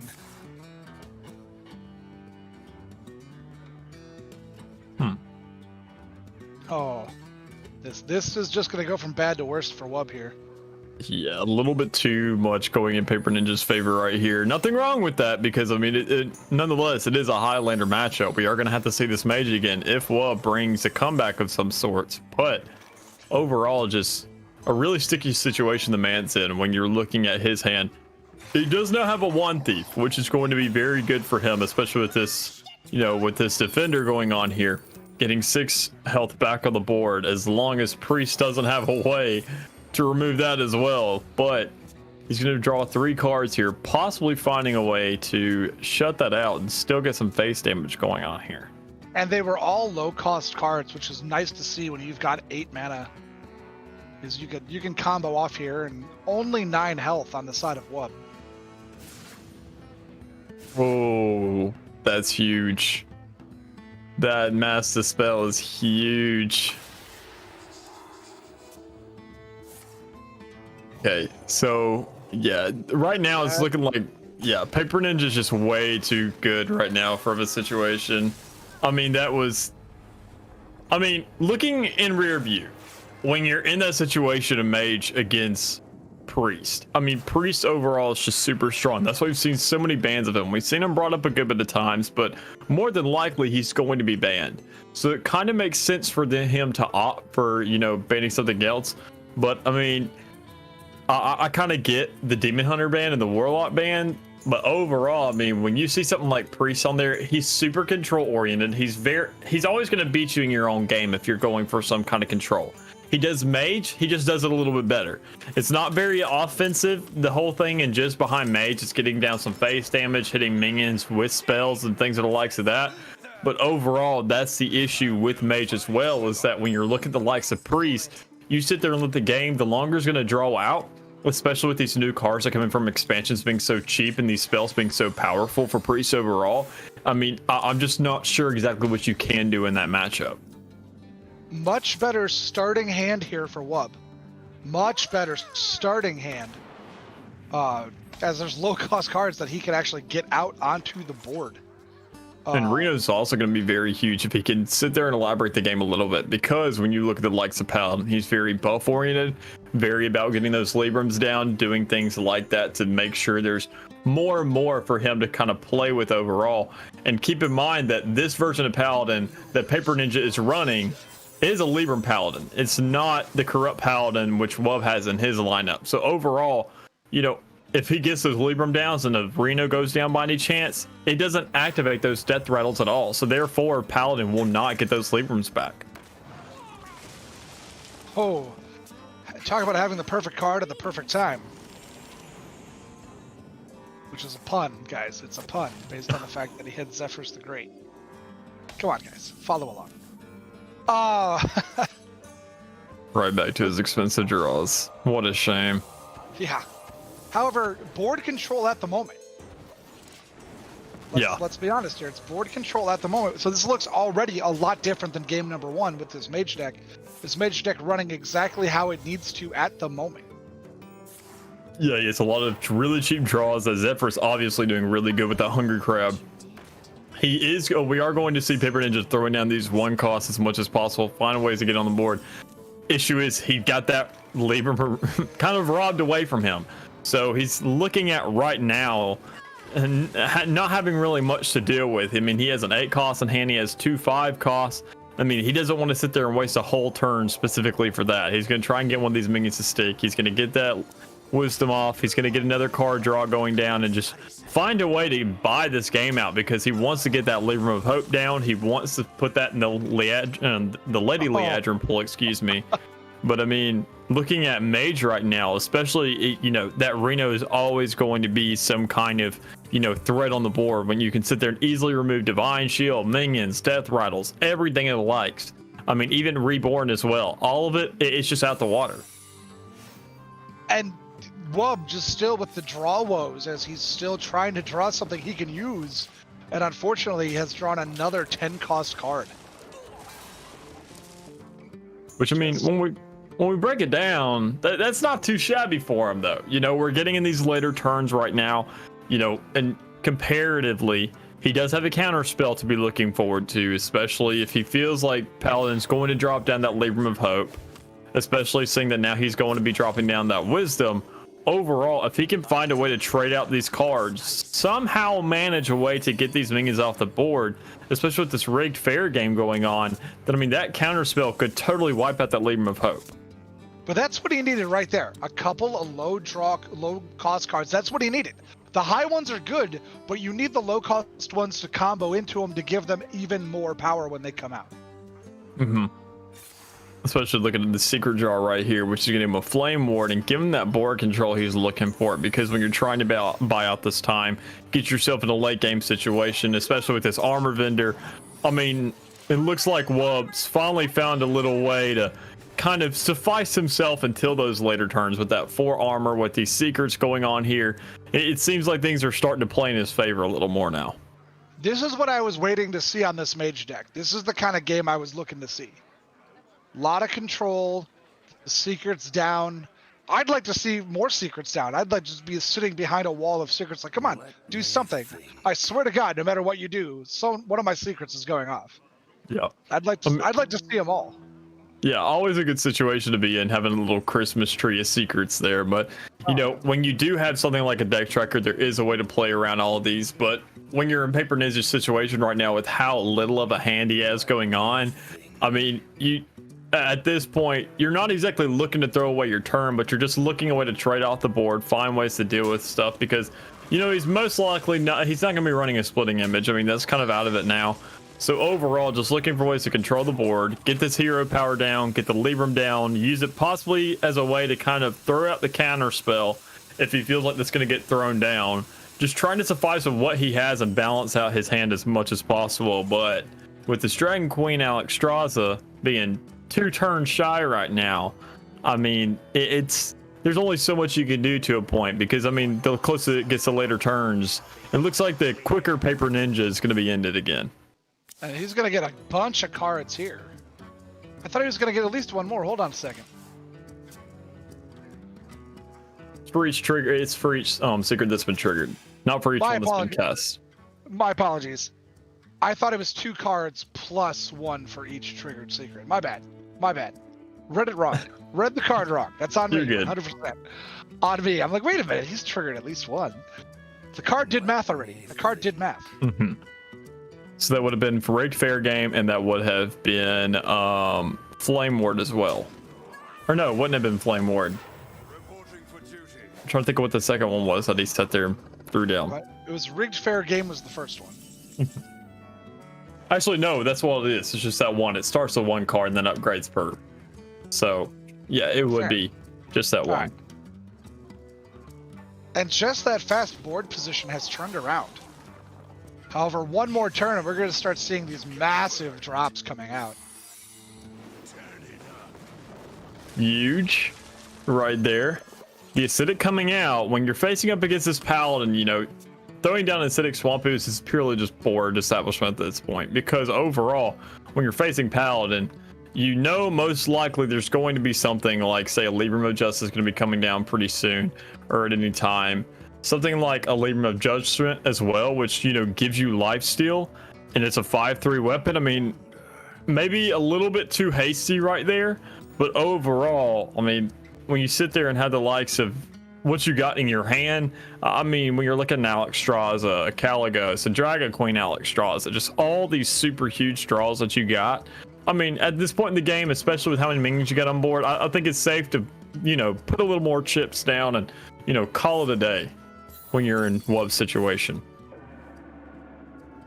There goes the counter spell. Still 2 secrets down, though. So some of you got to be, if you're a Paper Ninja, you don't like to see all of those secrets stacked up there. Yeah, especially against the likes of a mage, because you never know. The mage arguably has some of the most powerful secrets in the game, besides Rogue, which purely comes off expansions. Mage, she was built for this from the beginning. She was very spell-oriented, trying to get these spells down, these secrets down, find ways, you know, use your spells to manipulate the field, whether or not it's on your turn or your opponent's turn. So we are going to see the Dragon Queen finally coming down, and he's going to have just a much better hand to go by, especially with a Nozdormu right here and a Crazed Netherwing. That's just even more board control.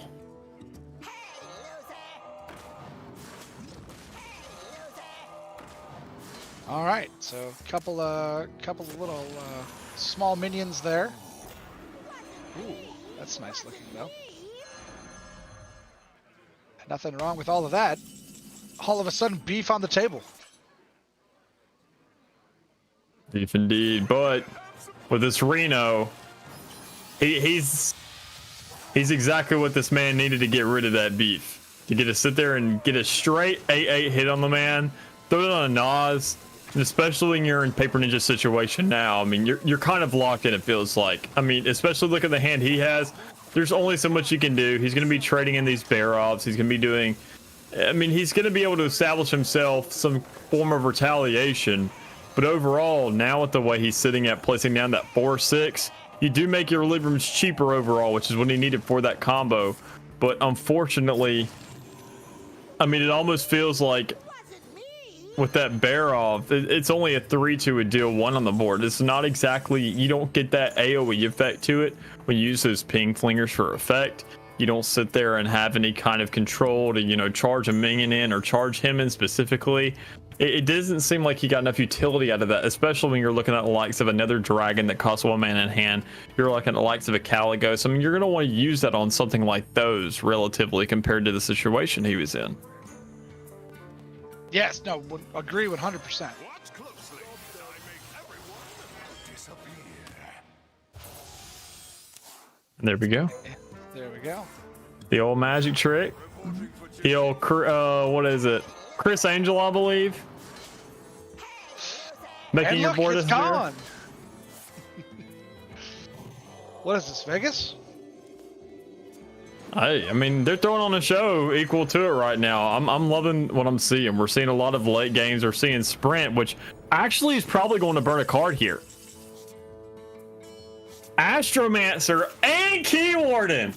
That is not good at all. You sit there and you have all these draws in your deck, and the two things you burn are going to be both legendary minions. Especially when Paladin is at the likes of 21 health still, and he still's got plenty of cards to work with, and you just threw 5 of them. That's actually huge turn right there. Paper Ninja can get the draws right here to switch this out. I'm right there with you. Another big drop though, and we're still waiting for Caligos to come out though, and that could be really big.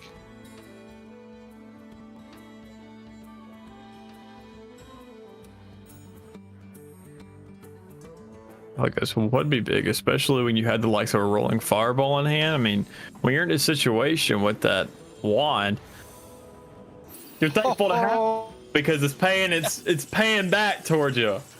With after burning 2 legendaries, that's totally fine, especially when you get the likes of a 3/4 with that spell burst. I mean, I wouldn't be complaining at this point. No. Absolutely not. And just going at it now. Here we go. I mean, it's got a full board basically. I mean, why wouldn't you? Oh yeah. Oh yeah. Give me the secrets. All of the secrets. Another one probably. Yep. I mean, just sit there, get all 7 down, buddy. Go for it.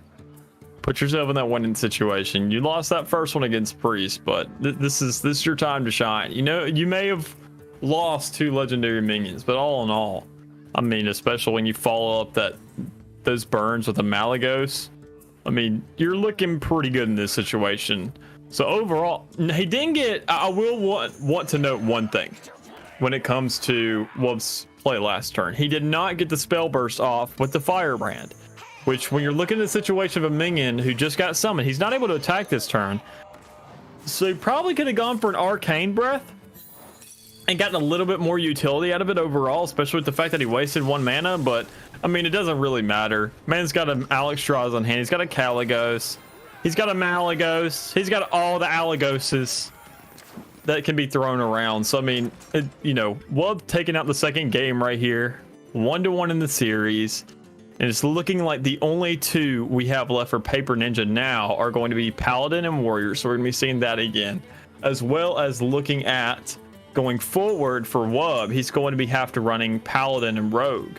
So, you know, I'm really excited to see this Paladin from Wub here because I mean, this dude, he's running a Corrupt Paladin. I saw this last week, and it was really interesting to see. I mean, it's not the likes of a Ramp Paladin or anything, but it kind of follows the same exact kind of aspect And we're going to see them play here and see exactly how much it can do for Wub. A man who seemed to, last month be unfavored, but now being higher up in the ladder, maybe his draws are a little bit better. I just want to say, seeing the mage go off there at the end, that's what I was expecting out of that deck. When we were talking pregame about it, I'm looking at that deck going, no, this is what mage is going to do. And it did get a win. It didn't get the win first off, but it did get a win. So I'm happy to at least know that looking at the deck list, I was able to see good cards there. It didn't go the way I thought it would at all, but it did get that win in the end. Just had all the late game cards. You got to, I think they hit round 12, I think. It's just like, no, every late game card you could possibly want, Wub had. And it was one of those that Paper Ninja knew too. Paper Ninja's like, oh wait, no, they've got this, and that with 5 secrets down. Yeah, no, this one's probably done. Yeah, and overall, when we're looking at this right here, I feel like when it comes down to it, this is going to be a very fun, early game for both of these guys. When you have the likes of a Gibberling, when you're in Paper Ninja situation, that's awesome to have overall, especially to have all these duplications going on. But also when you're in Wub situation, you do have that McGurgle, you do have a wand maker, so you have a lot of kind of ways to sit there and trade out these minions, find a way to kind of manipulate yourself, especially when you're looking at Nosdormu here in 2 turns to go ahead and get that 10 mana up. I mean, at that point, he can sit there and throw down on Dark Moon Rabbit, or he could go ahead and just establish himself a huge board, especially getting a free 8/8 off the bat. I hear you talking, and I just realized that you were looking at their game, and my Hearthstone glitched out again. So I am jumping back in there as soon as humanly possible, and I'm getting in now. But yeah, you were talking about it. I'm like, wait, what's he looking at? I have no idea what he's looking at. I'm not seeing either one of them as observable. So thank you for letting me know how it was going. Well, it's my pleasure. Yeah, it's kind of our job here in NECC. But when we're sitting there, I had nothing. I had nothing on my monitor. It's all good. It's okay. We all have our moments overall. But speaking of moments, we do have going ahead, throwing down his 8/8 here. Overall, just putting those 10 mana on the board, and especially, which is really good for him, he didn't have too much of a threat, albeit. When I was looking at his situation, I was having to look at that Dark Moon Rabbit, having to look at that Circus Amalgamation, having to look at that McGurgle, and finding ways to kind of decide what to throw down and how to exactly react. But when you have the likes of a Scrapyard Colossus now, especially having this 10 mana so early at this point, I mean, we do see Paper Ninja with a Libram of Wisdom, but I mean, he can only kill it once, and at that point, you got to sit there and trade into 7 mana somehow. So overall, that draw is pretty huge for the man, and overall, he still does have a redemption he could run with it, but he didn't get it up early enough to be able to, utilize it to its fullest extent, because theoretically, this man could have gotten 14-14 in terms of stats just off 1 minion alone, because when you consider the fact of how much health would have been debuffed from the Wisdom, but then also getting a duplicate of it, I mean, overall, that's an insane play for the man if he was able to maintain it. You are still looking at these same 2 cards up, right? Mm-hmm. Like, the game didn't crash on me again. We are still looking at these same 2 cards.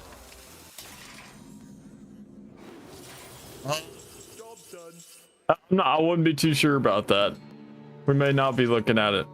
What I'm seeing is Wub drawing here at tip of the scales, trying to tip the scales. Okay, because I'm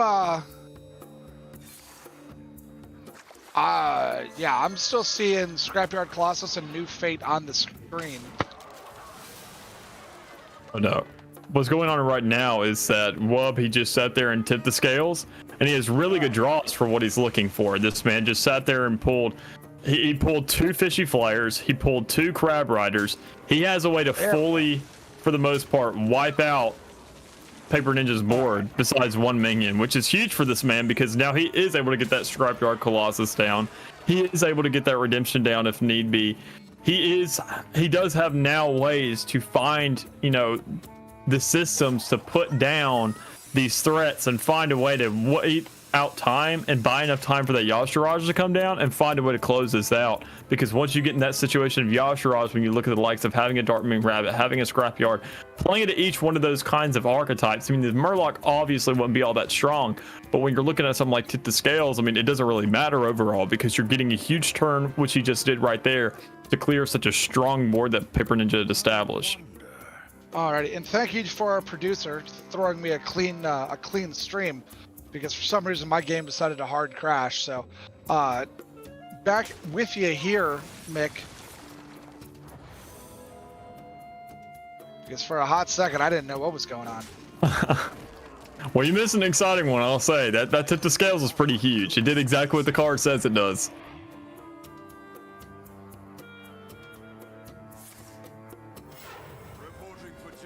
But still allowing him some time here on the board. Paladin doesn't have the best draws going on here for him. He's running out of hand space pretty quickly.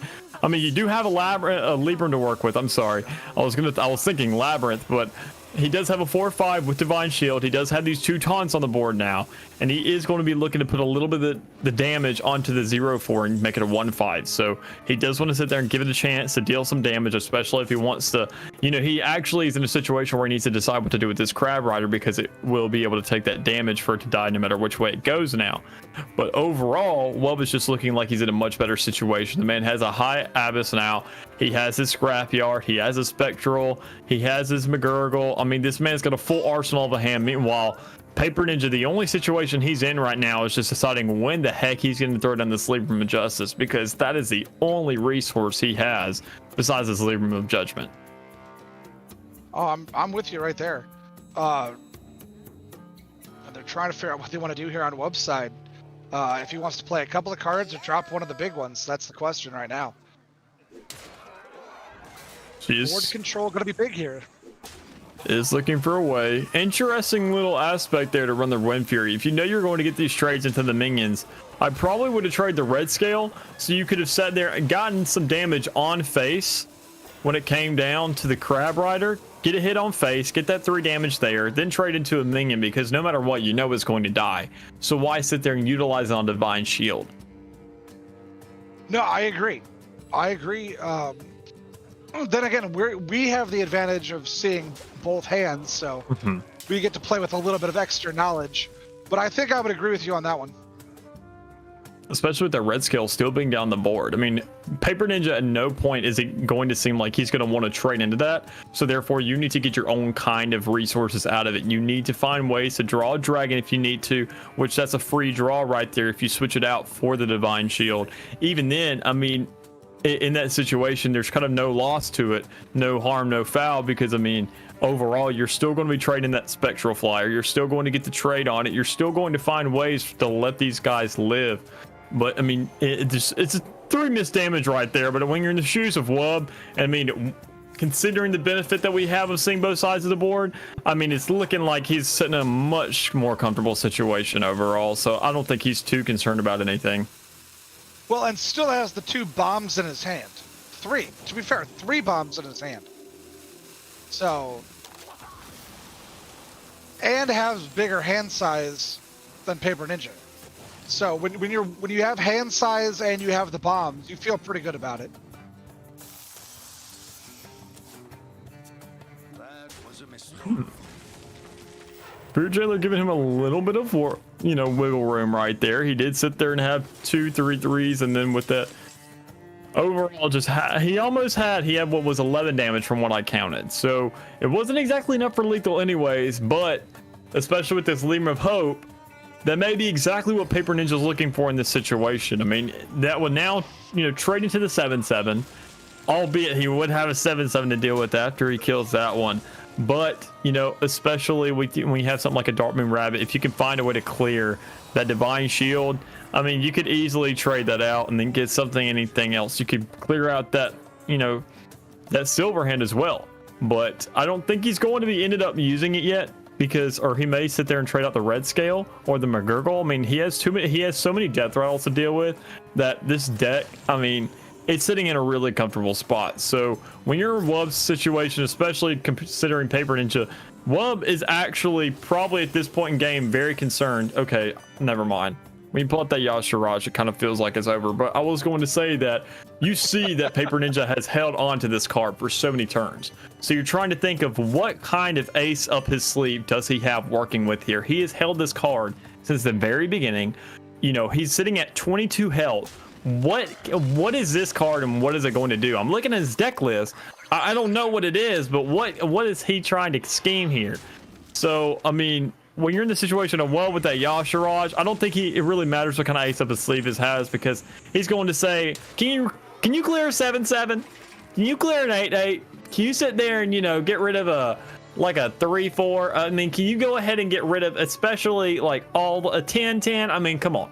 Overall, everything that you're dealing with in this situation, I mean, there's not really, at that stage in the game, I feel bad for Paper Ninja, because I mean, it seems like he's feeling like he's holding on somehow, and he's maintaining himself and trying to find a way to make this out. But I mean, when you really break it down and we see these two hands, I mean, well, I'm just looking super high and mighty right now. Oh yeah. Well, like you said, Paper Ninja hanging around, and sometimes you just gotta hang around long enough. Sometimes it's all it's about is hanging on long enough, but that hanging on might be over now. And has now 16 damage and stats on the board. 6 damage to deal with.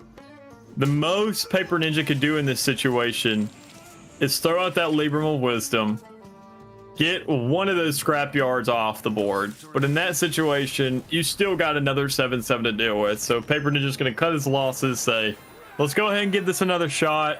I got to get this deck over with. Hasn't done me too well in these past 2 games, but going forward, I mean, at this point in the game, Wub is now locked down to what I believe is going to be his rogue. So yes, as long as Paper Ninja this way going forward, if he can sit there and maintain that early game, survive that and deal with it, I mean, it's an easy win for him. He knows exactly what this rogue is going to be throwing forwards, because it's the most straightforward out of all 3 that he has. And it's going to be interesting though, if they can get it off early, and it looks like they have the starting hand, they could get it off early. It looks like a strong starting hand for Rogue there.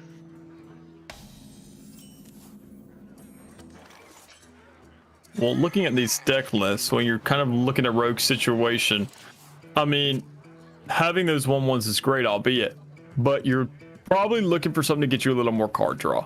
You do have that One Thief, you do have that Prize Plunder, but when you don't have the hand size to actually work with it and, you know, play around with it a little bit and kind of experiment, I mean, you just have basically a wasted questing adventure, it feels like, because you don't want to waste that hand. When you're in a situation, I mean, a Foxy Fraud, a Swindle, a Whirl Kickmaster, any of those kinds of things. I mean, even Evil Miscreant, when you have so many 1-drops to work with, I mean, that's huge for the man. He would have probably loved to have something like that. So his prayers are now answered, and he's going to be getting a Whirl Kickmaster here, which is going to work extremely well with the likes of that Prize Plunder and that One Thief, especially if he can get this adventure down first. Well, and you know, we talk about the fact that sometimes you just need to draw. Sometimes it's all about what the draw comes down to, and drew what they needed right there. So we'll see if it works out here when they get a little bit of mana. Like you said, getting the questing adventure down first. So threw some damage to face, and they're gonna try to get the combo down the right way. Getting that Swindle as well, huge plays right here. Lots of good, you know, situations to be put into when you're in the situation of Wub right now. He does have a lot of resources. He just doesn't have the main to work with all of it, which is really bad because it doesn't seem like he has too much of a curve going for him right now. Having to waste that One Thief specifically just to get some stats on the board and trigger other combo effects and not even getting really any of those off besides a Swindle. I mean, that's not healthy. It's a bit rough. It's a bit rough. But they're going to have a little bit more mana next round. They're going to be able to get at least 2 cards down. So they can start comboing then. It's maybe the game that Paper Ninja was looking for, finding finally a matchup. If he can survive that early game, I mean, when he goes forward, if he ends up winning this by some chance, which he's looking pretty comfortable with, especially having that first day of school right now, having the stats on the board to kind of deal with those small minions that he's going to be throwing out. Only issue is he has a Restless Mummy to go up against, but that's only going to be a clear of 2 minions, especially with a 3/3 and the likes of a 3/1, which draws you 2 more minions. So, I mean, going forward, he's hoping that this game wins it to where he's forcing that Warrior Rogue matchup. I mean, and 9 times out of 10, Warrior's probably going to win that matchup. So Paper Ninja, you know, he may have been playing for the not late game, but late series here. Fair. Now, you talked about getting that questing adventure out, still in the hand, has had the mana to play it.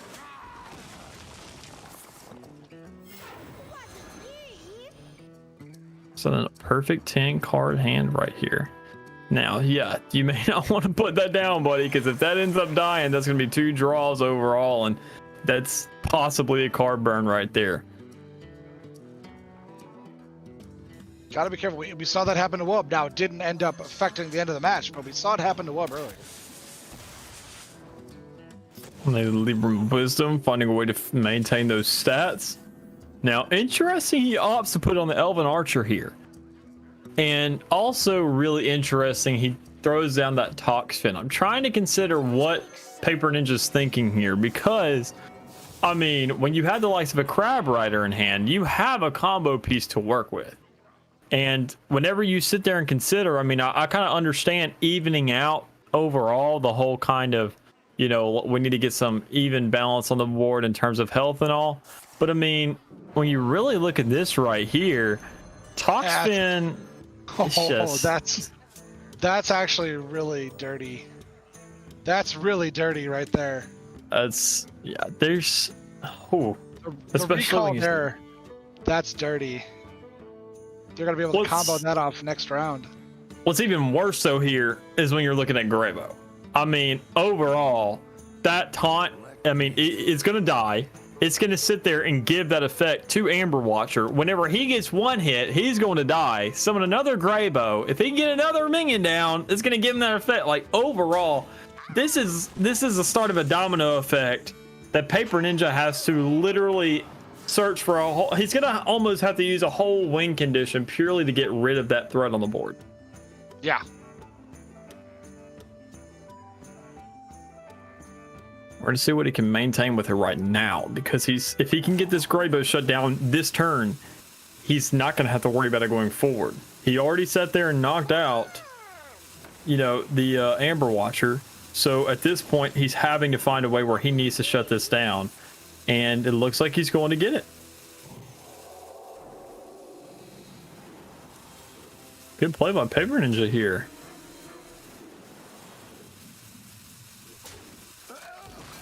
There we go. Well played. Well played. Uh-oh. That could go really well there for Wub, though. That prepper. Yeah, at this point in the game, he does have a lot more to work with. He still has the likes of a Whirl Kick. He still has Janus in hand, which is probably just going to opt for, because I'm thinking the same thing as him. You want to go ahead and get this Janus down. You want to throw it out again. You want to establish the board somehow, because you want to sit there and force Paper Ninja to think about what's going to be a decoy. I need to sit there and find out which one of these are real, which one of these are fake. Which, I mean, the real one's probably going to be the Berserker, if we're being real here. But when you're going forward, I mean, you got to find a way to get the most out of that Foxy. You got to find a way to get the most out of that Whirl Kick. You have to find a way to ramp all that right off the Questing Adventure. So when you're looking at something like a turn 10, you'd be looking at Questing Adventure, you know, starting off with that, running a Whirl Kick, then running an Eviscerate, running a Prize Planner, running a Foxy. Any of those, actually your Foxy with one of those, excuse me, because of the discount that you get on that card. I mean, this man can use a whole hand, make that Questing Adventure at least a 7/7, and then giving him more materials to work with that Master. Yeah, and that's not even talking about what he's going to draw this next turn. Because they're going to get a draw too, and they've been drawing exactly what they've needed so far. And people talk all the time about top decking, you know. If you could top deck 1 or 2 or 3 things in a row, like a good hand becomes a great hand. will be amazing for this man if he can find a way to find that second World Kick Master, because if he can maintain and find a way to get that in his hand, he could play that as well in every single combo card he plays down. He could go ahead and get 2 of them as well, allowing him to get more swindles in hand, more prize plunders, finding more ways to just chain off of that and, you know, find a way to just overall just completely curb stomp Paper Ninja and give him a full hand to work with. Could get super interesting really quickly here. Paper Ninja using so much resources just to get rid of these Jandice minions. I mean, oh, what can he do? I mean, he's sitting there dealing with a really cheap hand, albeit, but overall, this man has used both times that what was played Jandice, he has used at least 3 cards to deal with 1 minion. There it is. It starts now. Yep. Yep.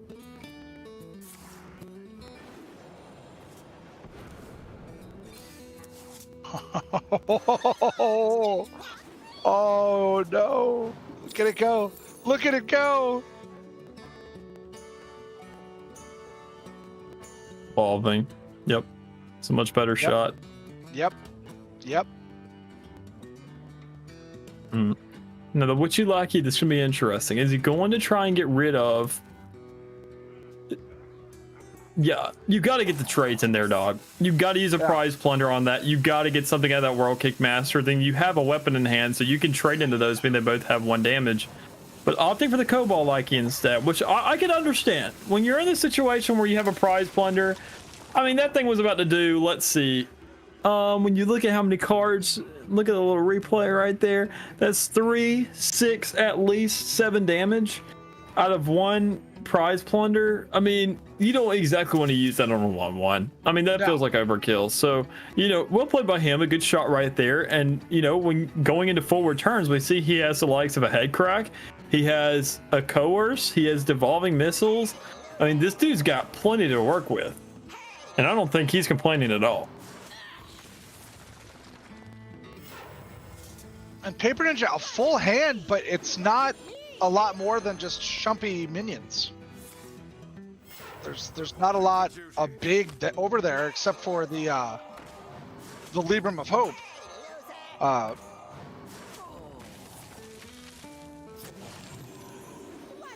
This is gonna get interesting though. This is gonna get interesting, I think, here. Before it gets boring, it's gonna get interesting. I mean, nothing's wrong with that though. I mean, when you're looking the likes of it, a Libram of Hope, but especially with the large heals he's got, I mean, Rogue could develop a board all day, but I mean, when you sit there and deal with it, you need to find a way to get rid of that questing adventure now that that's down. But besides that, finding a way to, I mean, when you're only dealing with all these minions that only have about, you know, 1 or 2 attack, that's not all that threatening. So this man has all day to kind of look for those resources, finding things to deal with. But it's really interesting the situation that Paper Ninja's in, where he's kind of got to be frustrated with the shoes he's in right now, having to look at, you know, when you have a whole handful of 1 mana things and now drawing another Murloc. I mean, this isn't a token deck. This is not an aggro deck. This is a long range tempo kind of mid-range deck. So when you're sitting in the likes of having to deal with so many cheap minions and nothing else besides that, I mean, that's just got to be super frustrating. Oh yeah.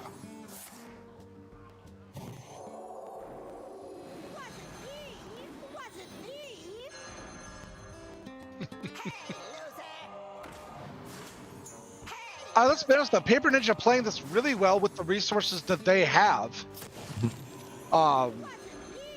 There's nothing wrong with the way they're playing the hand. The hand itself just isn't the best that we've seen. Yo, there's something. There's a Lady Liadrin. There's a Libram of Justice, or of Wisdom, excuse me. This is exactly what Paper Ninja wants. This is the situation in the game. It finally starts rolling. The tides start going in his favor. He has a 4 cost, put everything to 1 health. I mean, in this situation, I mean, that would have been really nice against that questing adventurer. But, I mean, you can't complain. Better late than never, as you said earlier. So, I mean, this man, he sits there. Now he has a Libram of Hope as well. He has another Libram of Wisdom in his hand. I mean, he's got plenty to work with at this stage. He just has to find a way to buff all these minions, get a Liadrin down. I mean, and this man could be sitting at a Silverhand Recruit with like, maybe sitting at like 9-9 for the rest of the game if he can find a way to discount these Librams again.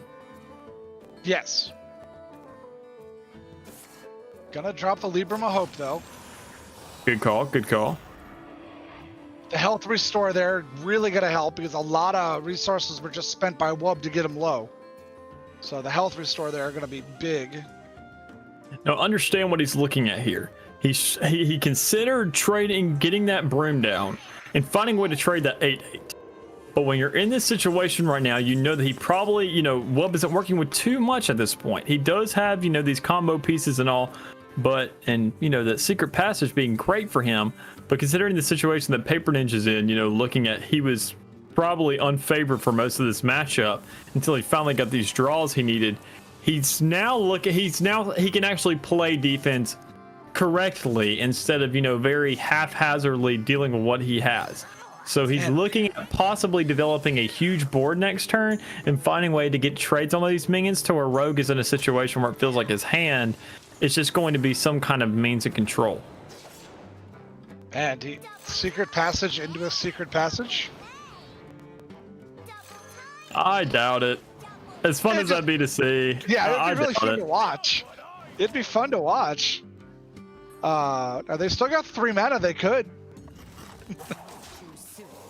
Wow, that's tough.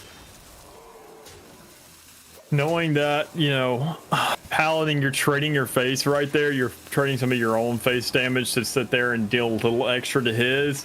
I mean, now he can just throw down a whole nother Libra Hope, buff out all the damage you just did to him, restoring that 8 health and getting another 8/8 on the board. I mean, what can you do right there? That's rough. You just got to keep playing the game. Just got to keep playing the game. Which he does also have a Libra Judgment now. So if he can find a way, if he goes ahead and throws on this Libra Hope, he's going to be able to corrupt that Libra Justice. Find a way to, get some more health on the board. But instead of looking like he's going to do a little bit of board control here, which all in all, never hurt anybody. Well played by him, but he's going to get a Libra Hope down nonetheless. I have plenty of mana. We've reached the point of the game where nobody's hurting for net mana at this point. It really just comes down to how many cards you have in hand and how many you can draw. So, Rogue using one of those secret passages, that's really going to deficit him overall. And Paper Ninja dealing with such a large hand and just, sucking up what he had for most of the game. I mean, this is where the tide's turning in his favor. Yep. Wub not out of it yet, though. Not out of it yet by any stretch. Interesting though. With 2 of its race and a prize plunder, you can get rid of the Ancient Guardian. But that's his whole hand for 1 minion. When you're looking at Paper Ninja's hand, I mean, if he didn't trade that earlier, but this is what he needs right here. Every single minion that dies, he draws a card. So he has a lot of low cost, low health minions for him to play with right now. And to get a lot of card draw. Ooh, that's the card he needed right there. Am I incorrect? Okay. Well, to an extent. Now, keep in mind, Flick Skyshiv does get rid of every copy of the card. But when you're considering Paladin, I mean, it even includes the ones in deck. But looking at Paper Ninja's hand, I mean, the most he can do is get rid of those ping flingers, which would help him out a lot. But when you're in his situation, that isn't really, I mean, you're not going to let ping flingers stick to the board. So when you're in this situation, you have to think about, I mean, when you're in Paper Ninja's situation, you want to get rid of that Questing Adventurer first off. You want to get rid of that Cult Master second off. Those kind of have an equal priority to them. But overall, you're finding ways to where you need to control this board because, I mean, he doesn't, at this point, Paladin doesn't have all that many minions to work with. He doesn't have all that many cards to work with, and neither does Wub.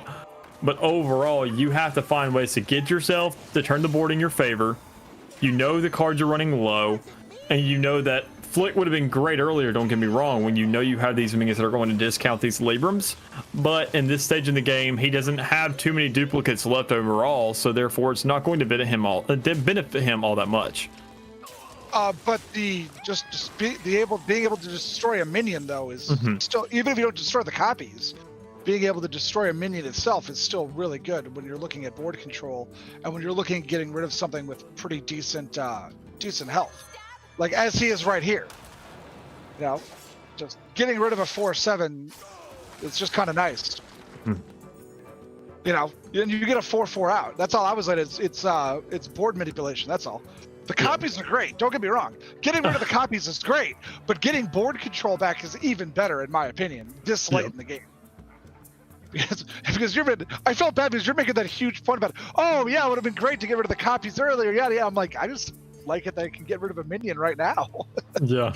A very minimalistic look at it, but you know, positive nonetheless. Glass is half full on that side. Yeah. It's like, yeah, I mean, is it the perfect card? No. Does it help you? Absolutely. Okay, there you go. There you go. Now he's picking up Wub. I mean, as much as I hate to say it, it's looking like Head Crack is, for the most part, his win condition. When you're looking at Lady Liadrin, when you're looking at all these Librams he's going to be able to generate and get, and all these buffs overall, I mean, he does have a little bit of minions on board right now, but he has to get damage on that face, and he needs to hurry it up before these Libram hopes start coming in. When you had the likes of 2 Eviscerates, I mean, that World Kickmaster is really going to be able to help that out. But if you can sit there and find a way to chain Eviscerates or chain Head Cracks, you have to purely deal with what direct face damage you have to win this game. So if we're looking at it right now, he does have a weapon in hand, which is going to be a one damage with that dagger. It's going to be 9 with those 2 Eviscerates, and it's going to be possibly 11 with that Head Crack. But with the Libra Judgment coming down, that's going to slow. That's going to slow him down a lot. And especially only having 1 card left, I mean, that's looking like, well, this ain't gonna be able to pull this out. It'll get interesting, that's for sure. Secret passage there as well, so they can, if they know what's left in their deck, they can throw this away and go for that secret passage. But he only has 1 card in deck, so I mean, that's gonna be a really good card for this man. That's what I'm saying. I don't know. We don't know what it is. We don't know. It could be a great card. We don't know.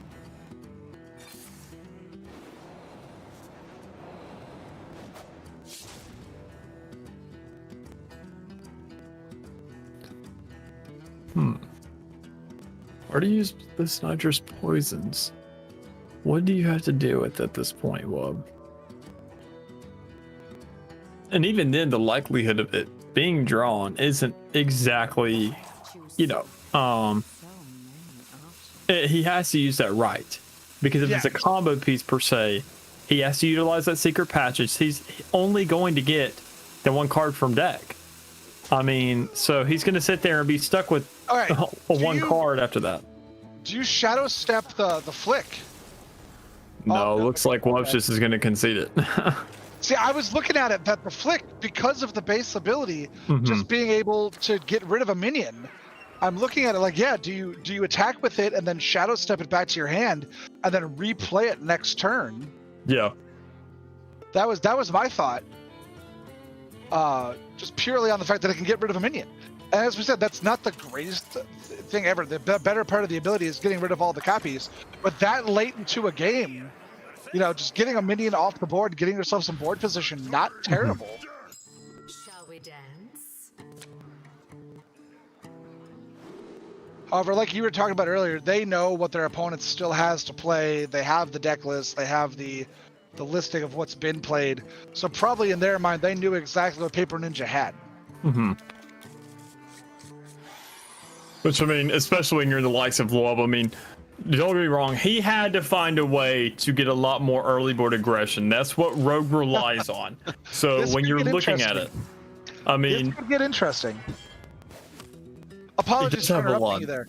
With two preparations, they could do a lot here. There's a lot which can be played.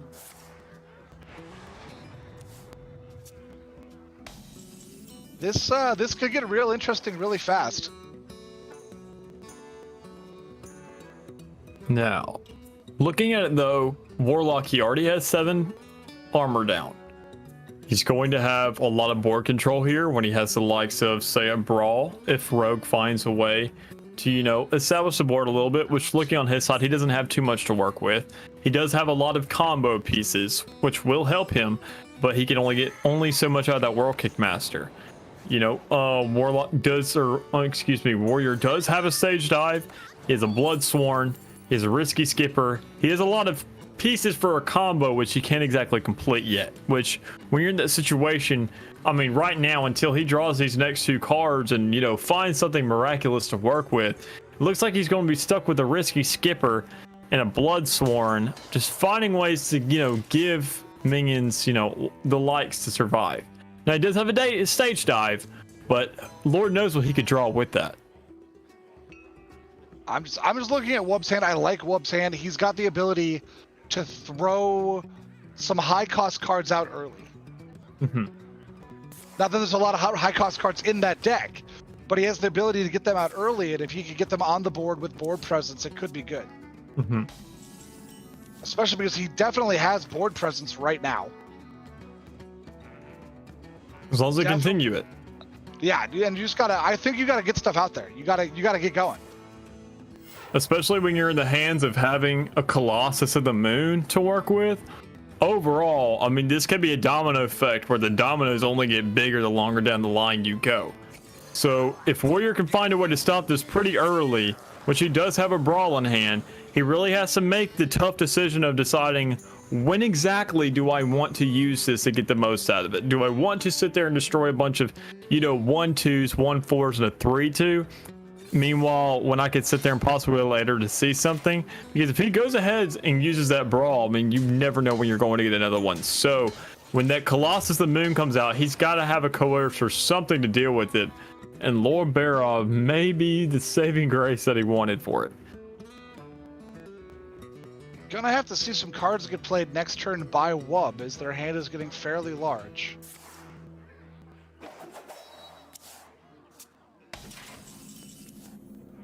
Still plenty of board presence here for Wub. Trying to dig through that armor, though. Now, will the World Kick come out here? Most likely not. I'm very tempted to sit there and throw it out myself. But, you know, when you're dealing with the likes of what you need, you're looking at very small kind of plays right here. So, Spellbender will probably be pretty good. Blizzard, which, I mean, you're not too stressed about, especially if, you know, you haven't seen any pirates yet, but you know he's running pirate. I mean, Blizzard would be a good option. Grand Finale is just kind of out of the board because you don't have really any elementals to deal with. So he's looking at the likes of Blizzard or Spellbender, and playing into Rogue, Spellbender is probably going to be the best option. Getting it down with the preparation.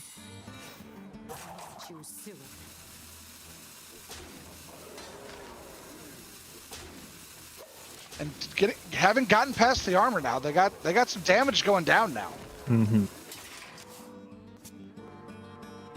Now, this may be the situation where Paper Ninja's considering this Brawl because he knows that he's getting a lot of damage onto himself. He's not exactly doing as much as he wanted to. Or, you know, a Risky Skipper would also be a very solid decision at this point with that Barov combo going on here.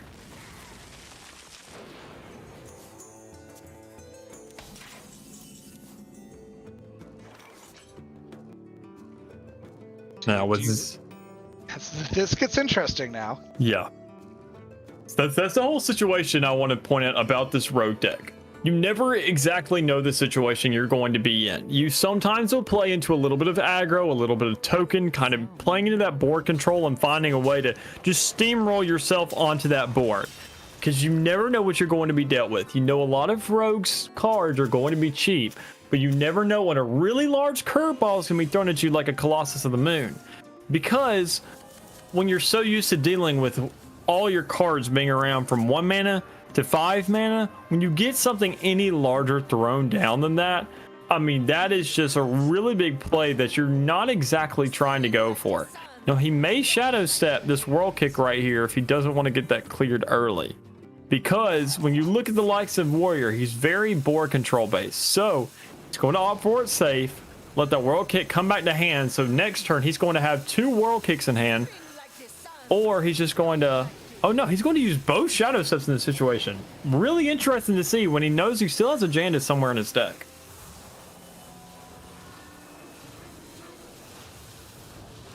Yeah, very interesting. However, some beef on the board. Definitely some beef on the board now.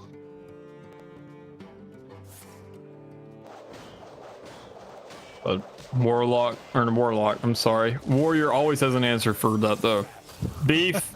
Warlock is, or Warrior. Man, why do I want to keep saying Warlock? Excuse me. I'll sit there and chastise myself for that later. But, you know, Warrior's all about beef. The man, he just sits there and builds armor. He becomes beefy. He throws down 9/9s, 10/10s, all of which have these huge effects going to him. Being beefy, I mean, the man is the beef master. So when it comes to dealing with beef, this dude's going to squash it fairly quickly and pretty swiftly. He's usually going to use only 1 or 2 cards to deal with those kinds of threats. So, you know, that's exactly why I was opting to get that World Kick off, because when you know he has his kind of AoE effects, the things of likes of a Risky Skipper, a Brawls, and things like that, I mean, overall, I mean, you don't want to sit there and keep anything too important on the board for too long, which is why exactly I'm still trying to question why he would get both Shadow Steps off with something like a Jandis available. I couldn't tell you. I couldn't tell you.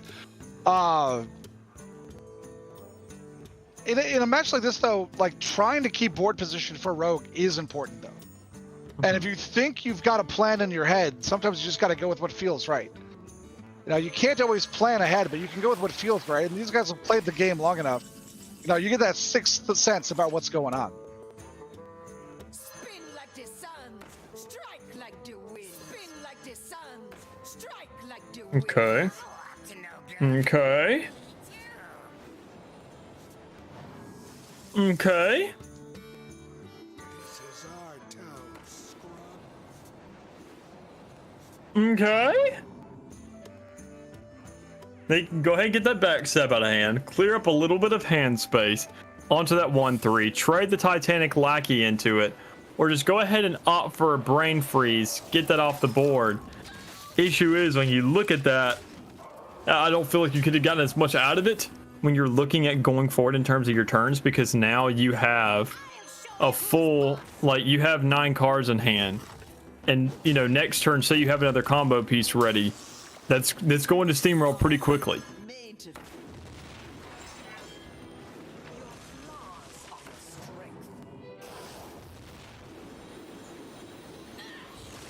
Oh my goodness. As you talked about Warrior just having an answer for everything. Answers all the way across.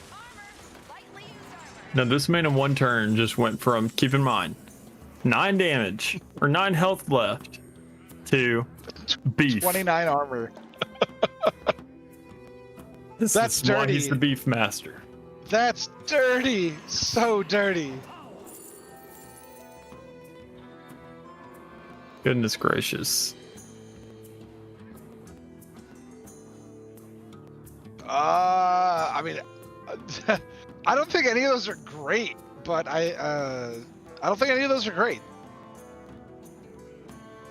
We've seen better.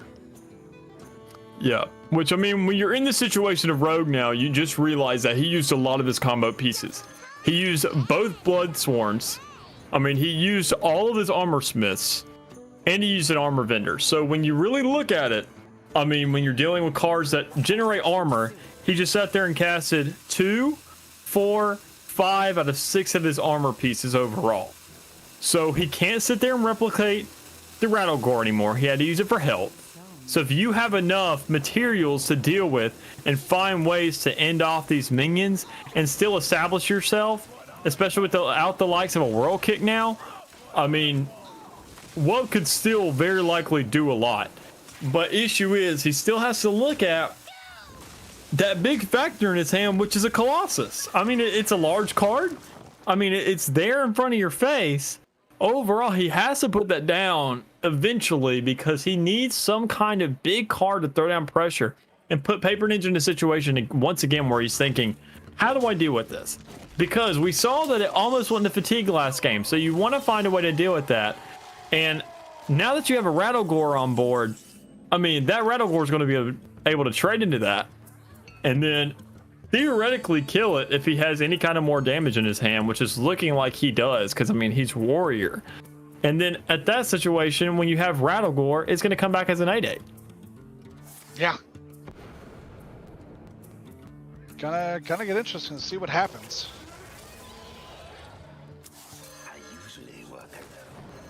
Got what they needed, though. They got kind of what they needed out of that card draw. All right, not perfect by any means, but nothing in the world is perfect.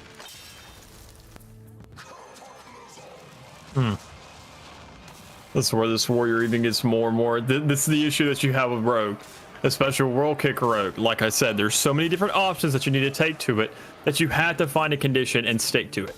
If you're going to play those World Kick early, you need to find a way to go ahead and win the game early. If you're going to play them late, you need to find a way to set yourself up for a late game win condition.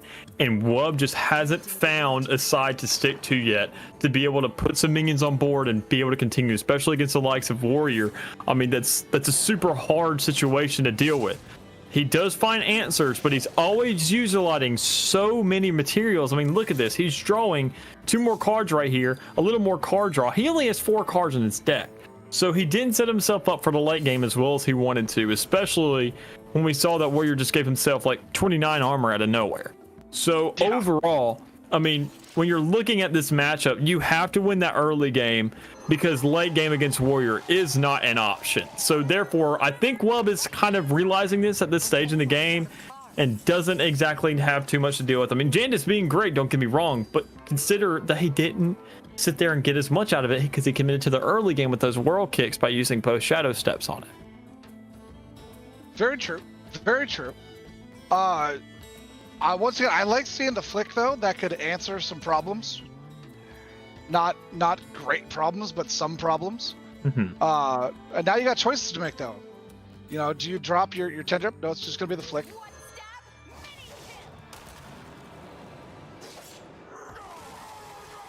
Just not enough. Flick does not interact like that, buddy. I'm sure you wished it did. We were kind of hoping it did as well, but it's not exactly enough. Not quite. However, I mean, it's gonna be interesting, though. Gonna still be interesting. They've got pieces. They don't have it all. They've got pieces.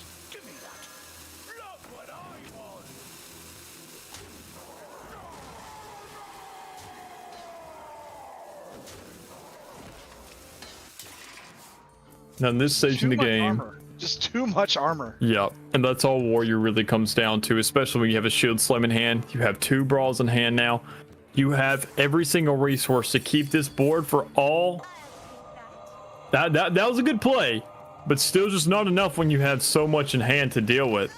Now, this man has... Warrior easily has 4 turns worth of board control. And when you're looking at the fact that Wub only has 4 cards in deck in this stage, and he has another Bloodsworn thrown down on this Rattlegore, I mean, overall, I mean, you just... There's not much you can do. Nah. And I think Wub noticed not much that. at all. Yeah. It was unfortunate. They had the board control earlier. They just weren't able to do enough with it. And Paper Ninja played it really well. Paper Ninja played it super well. That waited till they got low on the health, waited till a lot of the combo was used, and then said, oh, by the way, you have to kill me twice. Mm-hmm. I think really well played by Paper Ninja. Yeah, and that's exactly, you know, if this whole thing kind of feels like preordained when you really break it down. When you consider the fact that when you're going into these bans and you're looking at things, I know you mentioned the mage. We discussed the fact of how strong it will be in one of those matchups. But as soon as it's gone, he has something else to deal with. You have Paladin in that matchup, which is very kind of half and half. But you really have to consider when you're breaking it down, what is the last matchup I'm going to have to deal with? Would I rather it be a control warlock or would I rather it be a rogue? Now, when you're looking at Paper Ninja's decks, as I wanted to mention earlier, he sat there and, you know, when you think about it, this man had the likes of a Rattlegore when it came to Warrior, when it came to Priest, you have a lot of big minions, things like that. that's exactly what that Warlock plays against. And that's why I feel like that's why he banned it up front. Because when you have Ticketus, when you have Yashiraj, when you have all the cascading disasters, that's just removing minions from the board. And that's like, instead of how that Flick got so easily rid of Rattlegore, I mean, it's set there. You have technically like 10 of those. So overall, I mean, that's exactly what he was looking for. And overall, he wasn't looking for just the late game of matches with the way his games were set up. He was looking for the late series as well, considering what games can I get rid of to put him in a worse situation where I could possibly win this series. And I think the Warrior going against the Rogue was just the perfect deck to counter it, like which is basically the short version of what you were saying. So I'm just going to agree with you on that one, because you said it well, and there's no reason for me to rehash it. Unfortunate, Wub played well, just didn't have it in the end. Yep. And Paper Ninja played it well, like played the game well, wasn't worried about the board control, just sat there and said, I'm just going to wait and stall and play my game. And then, hey, look, I have every piece that I need. Yeah, and once again, you know, by no means is Wub at fault here. You know, when you're sat there and dealt with the draws that you had, he had a lot of moments where he had a lot to deal with, and a lot of moments where he didn't have too much to deal with. You know, Paper Ninja may have been in a couple of situations where he had even less to work with than Wub. But when you're playing that road deck, when you're playing World Kick, we've seen it so many times. It does so well against these small minions and these small little encounters when you have lots of, you know, small stuff to deal with. But when you're looking at facing the likes of Control, or when you're looking at like against a Paladin and when you're looking at a Paladin and a Warrior, overall you have to aim for that early game, because Rogue, he is not built for big engagements. He is not built to go ahead unless you have any kind of destroy. Like, I mean, it's against a Rattlegore, I mean, that's almost feels like a full counter, but you don't have much to deal with. You need to sit there and find a way to, you know, commit your deck to something. Because I mean, I sit there, I talk to my guys at my school on campus about, you know, how to sit there and play with cards and how to utilize it. And, you know, when you're playing the likes of a World Kick Rogue, it may be flexible, but there's only so much that it can do. It's not the, you know, the end all be all. There's still, you have to have a preordained at the beginning of the match or adaptive over the course of the match, deciding what do I want to get out of this deck?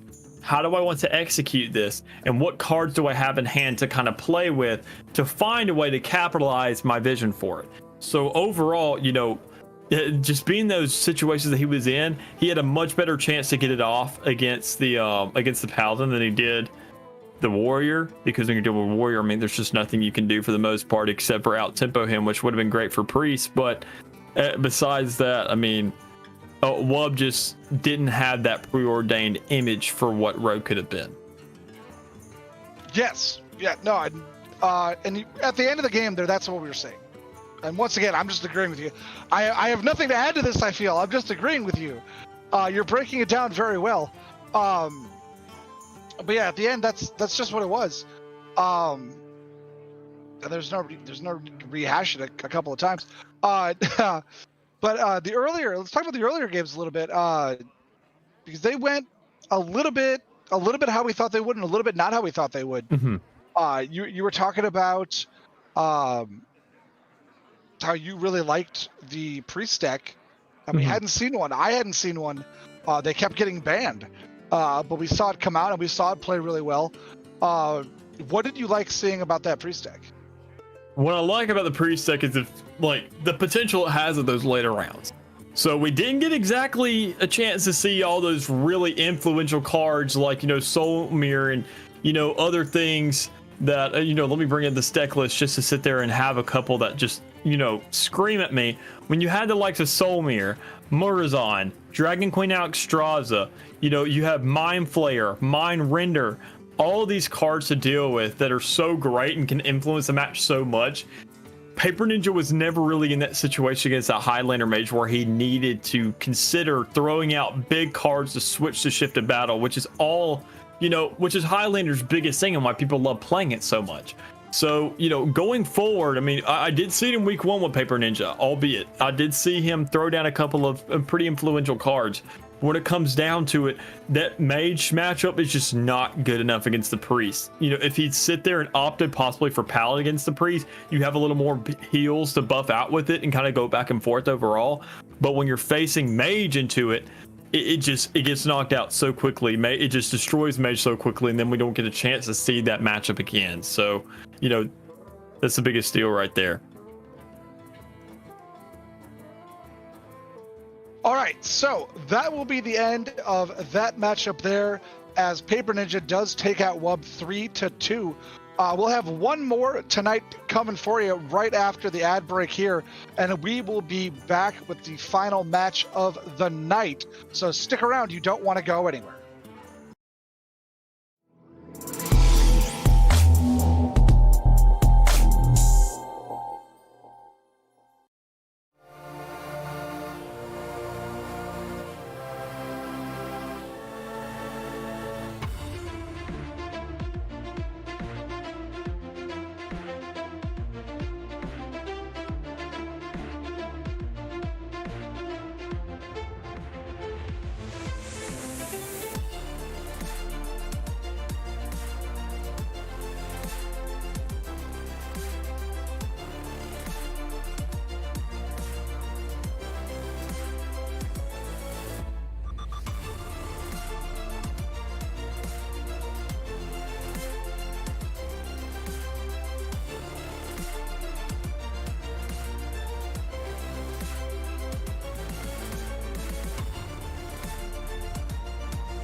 What sound experience would you like today? I'll have the fantasy pack. Good choice. And could you make it a Cloud 2 wireless? On his way, sir.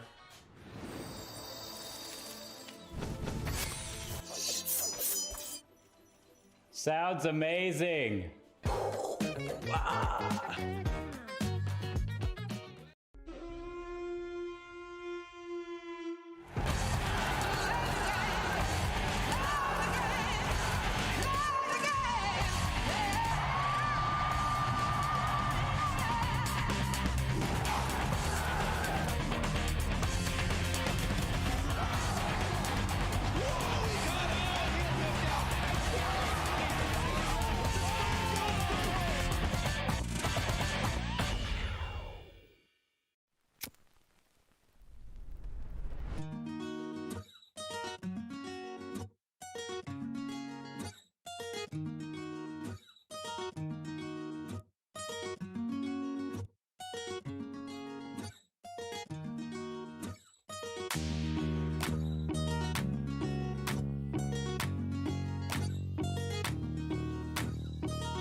How's it going, folks? We're back with one more Hearthstone matchup tonight.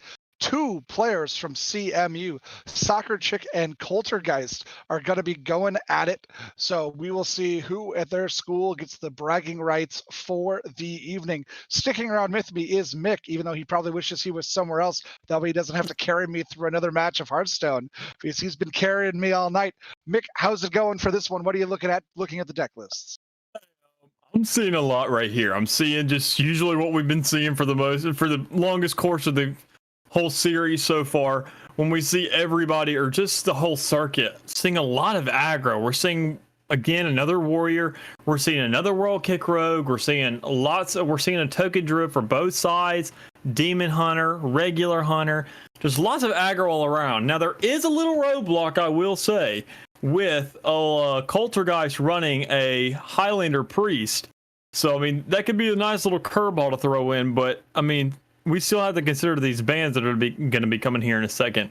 So overall, we're going to see these guys kind of duke it out, and what for the most part is just going to be really quick games all around, most likely. Our producer's trying to say something. He keeps stuttering. Caleb, what do you got for us? Both druid decks have been banned, so no druids. Druids not allowed here. CMU Thank has God. said druid no. So we will see everything else. Because I mean the druid, albeit I mean it is a really strong deck and it's just naturally an easy ban, but overall it's just, I mean this is where kind of these caster notes kind of come in, these personal mementos that just token druid is not interesting to see. It's very combo based. It's very get the right cards, and by turn 3, turn 4 through 6, you want to get the game over with, because you're going to run out of resources, and either they have an answer or they don't. It's very hit or miss, and I'm glad that these are going to be a little more decision based rather than luck based. Token druid kind of reminds me of token elves from Magic the Gathering back in the day. Just it's like, oh look, I have 101 elves. What are you gonna do? I'm gonna deal 1 damage to every creature you have. Oh, well then. I guess I'm gonna go home now. Yeah, I can't say much on behalf of Magic, but I will say that I personally haven't played too much of it, but I will say overall that I'm just thankful for the situation that we're in between these two. Not one I'm really seeing too highly. One being a Soccer Chick being at a gold 2 and Coultergeist being at a silver 2. But nonetheless, they're still, within a kind of respectable position in our league. So overall, these two are going to be fighting it out. Looking at right off the bat, a Hunter versus Rogue matchup with Soccer Chick running the old Hunter, very face oriented with that easy hero power to throw down every single time, and Rogue having, with this Coultergeist right here, having a little bit to work with when it comes down to Rogue, already throwing down a Draconic Studies.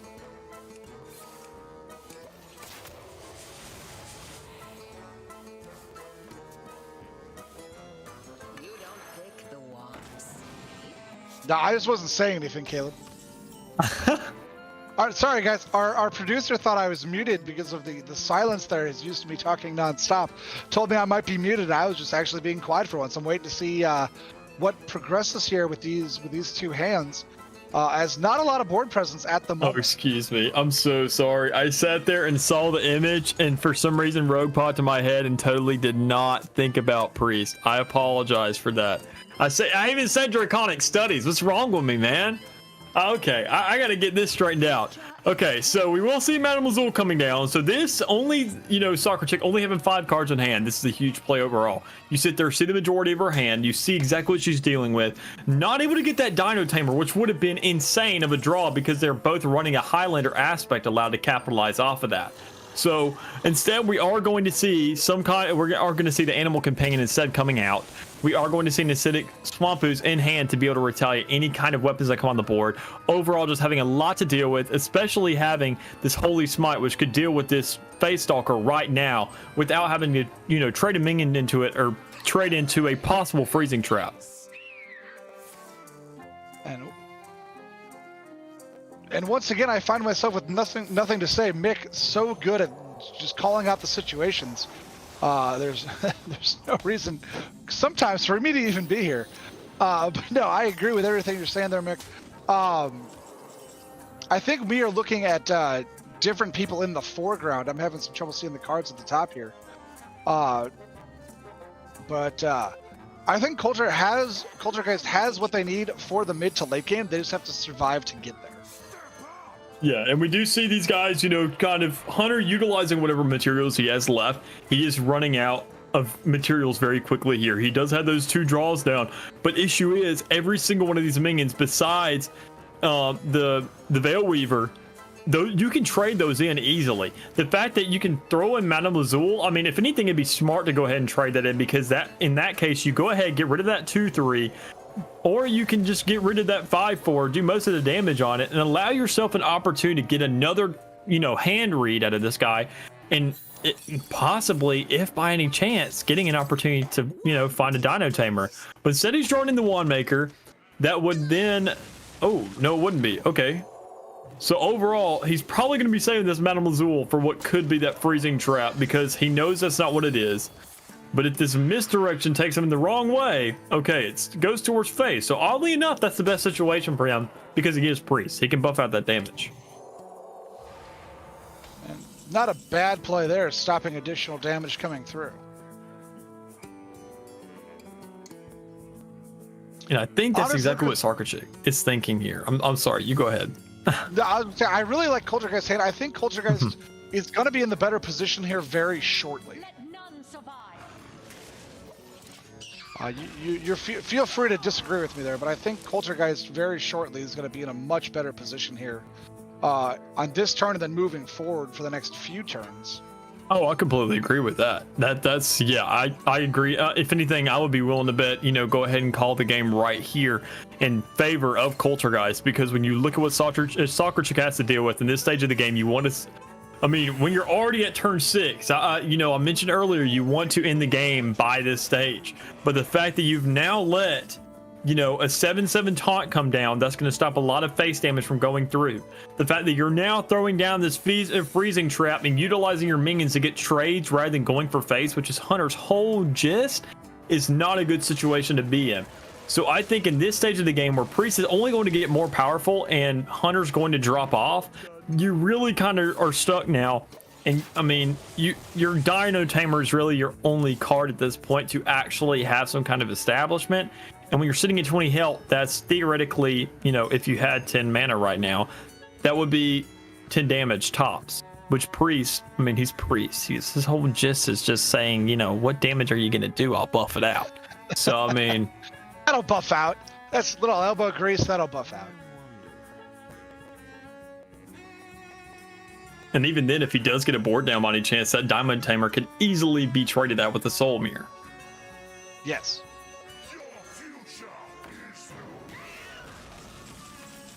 Not a bad way to get rid of something. That could really help Sarkachik though. The Zephyrus, that coming out could be huge. Completely dependent on when she uses this though, because she has to realize that Voracious Reader is not going to get its full value out having 2 cards in hand. He's going to be doing a little bit of face damage here, because I mean, if you're not doing that with your Hunter, then I mean, what are you doing? But Zephyrus right here could be the one to turn the tides, as you said earlier, especially with that freezing trap coming in. He's going to have a 3/3 stick to board, but I mean, they still have plenty of minions to trade into it and plenty of resources. So overall, Zephyrus, I mean, and especially having those heals with only Soul Mirror costing 6 mana, you have to find a way to deal 11 damage in 1 turn or this is over. Let's see. Options. Zephyrus ain't it. Zephyrus ain't it, Chief. Nope. Definitely not it. I mean, don't get me wrong, a Baron Gator would be great to get, you know, the board cleared, but you're also clearing your own 3/2, which you need for next turn. It's also clearing out that damage on board. So, I mean, he does have 9 damage. He has lethal in this situation. But, I mean, when you consider the fact that Culturegeist also has a Zephyrus, he has a Galakron, he has a Dragon Queen Alexstrasza for next turn. There's just too much to deal with. And, I mean, when you're playing the likes of Hunter, you don't have much to deal against. And that's not going to do it. That one not quite going to do it. Top decking, not going soccer chick's way, but maybe a little bit more stall at least. They have cards in their deck if they can get back around to them.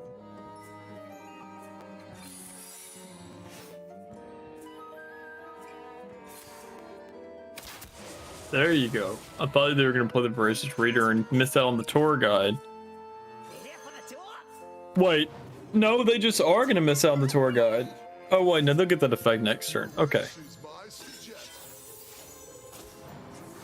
So let's see here on Culture Guy's side. Oh, that was a really quick pick. A really quick pick. Okay. I mean, consider his situation that Culture Guys is sitting in, though, right now. Oh, yeah, no, I'm not saying it's a bad pick. It was quick. Yeah, I mean, he could have blindly picked any of those cards and they all would have been fine for him.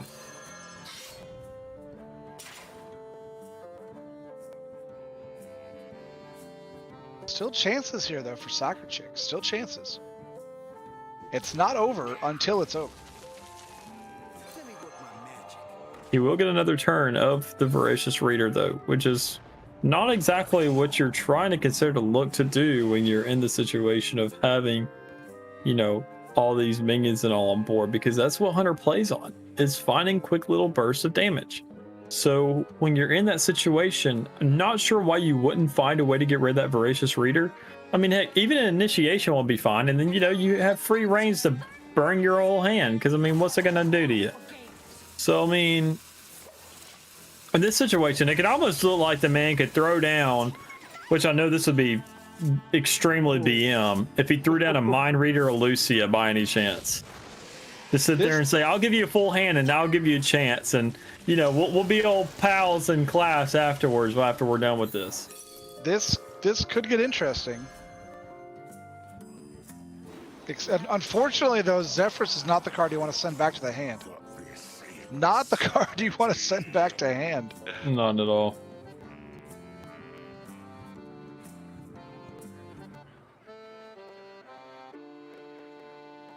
No, looking at this right here with the Voracious Reader, that was more just a means of board control and just getting that Voracious off from the Hunter. When you're looking at the board right now, though, when you're dealing with the 6/6 and a 1/3, overall, when you have the taunts, I mean, it's going to be great for him to get that 6/6 off, but keep in mind, the whole effect behind Tyrion is that he will have a 5/3 sword in hand after this. So now with that being in effect, you can clear the board as much as you want, but Soccer Chick is then trading into that Voracious Reader, which doesn't matter that much when it only has one attack going for it. I mean, overall, it just doesn't make sense, and at this point, I just feel like they're kind of toying with each other, because you know if you're not going to be going face as Hunter, you're just wasting materials. That's the end of it right there, I think. I think that's it. The 8 healing right there, that might be just it. You know, they had all the damage done, and now all of it goes away. Now here's a possibility. Getting those 2/3/3s and being able to target your hero power. No! Trade the minion first. Thank you. Now that's going to go to face, and that's going to be 6 damage to face. So this is still theoretically possible. Theoretically possible. The likelihood is very low. All depends. And right now, Soccer Chick is top decking. Mm-hmm. It all comes down to the top deck. You know, are you feeling lucky? Are you?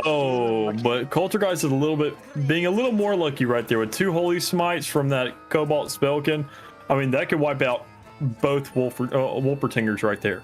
I mean, that's almost theoretically a board clear. Trade the 5/2 into the 3/5, leave him with the 1/3 left. I mean, it's technically over.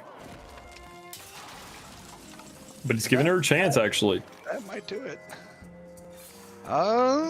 Consider it. That's 6 damage. That's 8 damage. That would leave him at 3.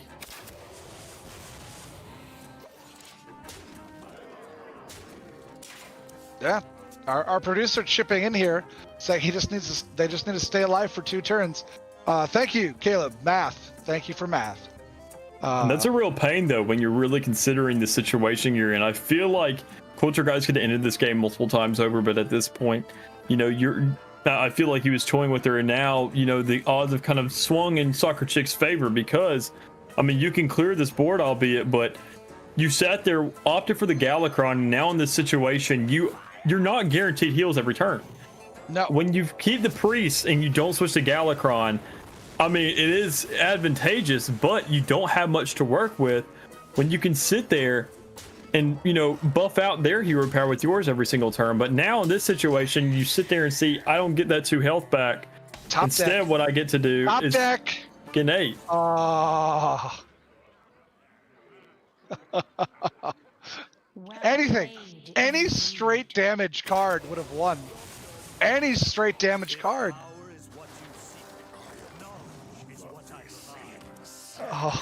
Oh. That's a feels bad right there. That's a feels bad. All they had to do was top deck any card with face damage, and the game was over. That's all they needed. Kill command. Let's see. Let me look at this deck list because I know kill command's already going to be in there. I mean, that's a gimme. But overall, when you're looking at it, I mean, looking at her deck list, I mean, you have plenty to work with. When you look at it, you have. Oh, I forget it's a Highlander, so yeah, probably not as much because you already used your Eagle Horn. Renlings would have also been another option. Let's see, Kill Command, he already used one of those in the early game. He already used an Animal Companion early game as well. And that's that situation I was kind of mentioning earlier, to where when do you want to sit there and use that Zephyrus? He could have held on to that all game, easily, and found a way to go ahead and pull that out. Because when you really consider it, I mean, Zephyrus wasn't too influential with the picks that he got out of it. It was not. It feels bad as a gamer, as a collectible card gamer. It feels bad. I would almost rather get blown out than get my opponent down to 1 and then lose. It just feels so bad. You're like, oh, I was right there. I was right there. And then just doesn't quite get it. Fun to watch, though. Fun to watch as that one went back and forth. Now the situation we're going to be in is looking if Coulter Guys can, you know, find a way to do any better than Wub when it comes to this World Kick Rogue. See if he can, you know, find a way to contribute and commit to that early game with World Kick, or just find something to play with and find a way to maneuver this early game to give himself an advantage. Because when you're looking at Hunter, you're not going to have a late game compared to how you would against the other kinds of decks that we saw Wub running up against Paper Ninja. And fast and furious, these turns are coming at the moment. A little bit less thinking early on here. They kind of know what they've got going.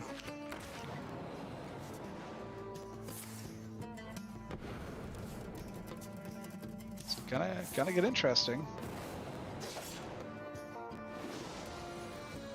Buffing up the damage, but not really mattering all that much. In that case, they do sit there and now have a 1-2 on board, so Coulter Guys technically has the advantage in terms of damage on board. But then Imprisoned Felmaw is going to be a pretty good setup going here forward, because consider he gets that Ancestral down. That will trade out, but overall, that does sit there and give it a rebirth, but that puts it in the position of 1 damage, which you could easily find a way to trade out if you're in Hunter's situation.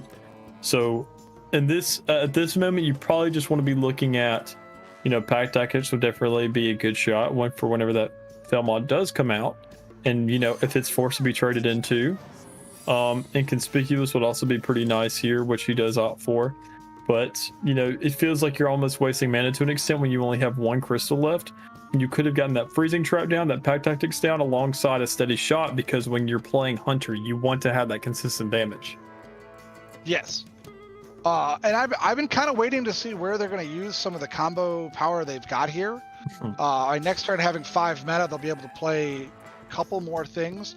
I've just been playing a little bit, I'm going to say a little bit passive for what they've had. Feel free to disagree. I just feels passive to me. I don't know. I've always been told by people that I play my cards way too fast when I'm playing an aggro deck, though. But I just like to see everything on the board. That's why I don't play a lot of aggro, though. I like to play control. Every card game I've ever played, control is the way I like to play it. But it just seems like for an aggro deck like Hunter, they're not really playing a lot. Yeah, and that's an issue with, you know, you being in a control situation, albeit I've just recently gotten into a couple other card games. So you're stuck in this situation where you're playing with these cheap aggro decks to just kind of try and win a game, and it feels really bad to just use your whole hand just to get a couple damage off. But that's the whole gist of Hunter when we really break it down. You're trying to utilize the fact that you have a 2 which just buffs the minions you got. You sit there and have secrets which duplicate the minions you have or get rid of the opponents to clear it up for next turn unless they want to allocate that mana, which they can't in most situations, having freezing costing that minion an extra 2, and animal companions possibly being a charge or a damage buff or a taunt or things of the likes of that, to where when you're playing Hunter, it almost feels like a discard deck to an extent. You're finding ways to just basically burn your hand and give yourself that advantage. And every turn you're trying to set yourself up with that steady shot to where you ping them down, ping them down, ping them down into a situation where after you've used all that cards combined with that hero power, they're dead. So I don't think Soccer Chick is really utilizing Hunter to its fullest extent by not hero powering every turn, because that's a huge influence, and that's his whole kit is built around that. Specifically in the fact that you can't find a way to utilize that and get something off every single turn, especially when we've seen that she's wasted a couple mana crystals here and there in these previous turns. It just feels almost like a waste when you're looking at Hunter's kit and how it's supposed to be utilized and how it is getting utilized. Well, especially when you think about that, it puts your opponent on the clock. If you can use your hero ability every turn, that just puts them on a clock. You're saying you have this many turns to beat me, regardless of what else is going on.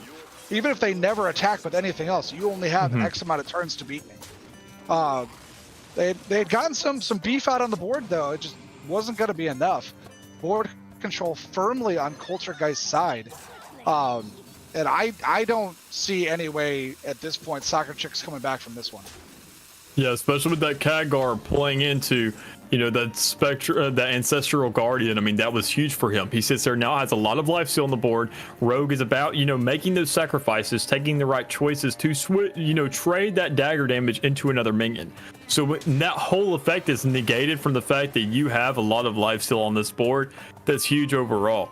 So, I mean, at this point, you have to consider, do I go for the other Guardian, get rid of Rogue's possible trades? Because, I mean, when you really consider it, he could get a dagger next turn, trade to the 6th one, have full board control, and get that life back with the Guardian. But also, you don't want to sit there and consider any way for Khadgar to continue to stay on this board because of how threatening it is. So, when you're in Kulturgeist's situation, I mean, overall, you're feeling pretty good right now because you don't have to make any of these decisions, and you're not, as we said, put on a clock. The fact that Hunter has not been manipulating this hero power to its fullest extent up to this point, you know, not only does it put somebody on a clock, but when you're on a clock, it messes with your head. Is one thing I had to mention, is the fact that whenever you're considering it, you're trying to think of what do they have in hand, what are they trying to play next, how are they trying to look to end this game next turn, and how, instead of me trading on these minions, say they have nothing, you're going to be trying to trade out those minions and finding ways to sit there and negate any buffs or anything that's to be had, compared to saying, oh my goodness, I need to end this right now and try and find a way to out-tempo them. It's a lot of kind of situations to be in, but when you're playing against Kulturgeist right now, it doesn't matter. It's over. That was a lot of damage right there.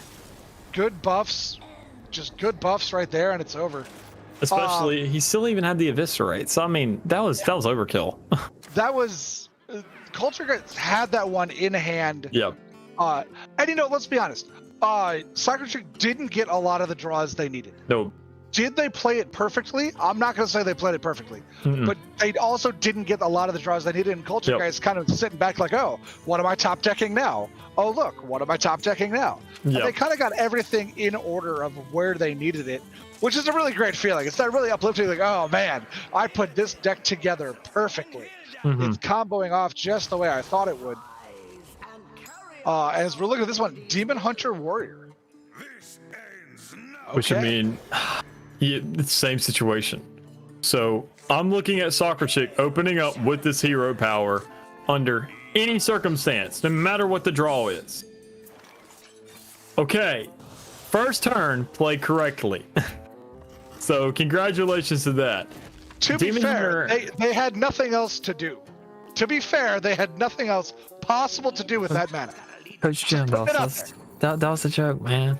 There's nothing. There's no other option. Well, they could have just passed. That's true. That's true. They could have passed. But overall, when you're looking at Demon Hunter, it is the same exact gist as Hunter. And if you can't win these Hunter matchups, you have to sit there and change the mentality for this Demon Hunter, because it's the same thing. You have to find a way to hero power every turn. You have to find a way to manipulate what damage you have to put on their face. It's not about, with Demon Hunter, it's more of how much damage can you put utilizing your hero. Meanwhile, with Hunter, it's how much damage can I manipulate to put onto their hero. So regardless, it trades out, but there's a different mentality to it. So, you know, maybe Demon Hunter may be the success that Soccer Chick needs if she finds a way to win this, to carry on the momentum and have the ideals when going into Hunter to sit there and finally get another win on the board. The only problem at the moment is that they can gain armor faster than they can gain attack on their hero. So at some point, we're going to have to see cards on the board. Because they're not even doing damage. They're not even getting through the armor yet. So at some point, we're going to have to see cards on the board from both of them. And cards their own. There we go. As we're talking about it, here they go.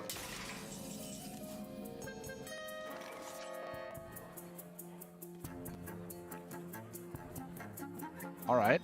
That's not a bad call. Not a bad call right there. They're thinking about it.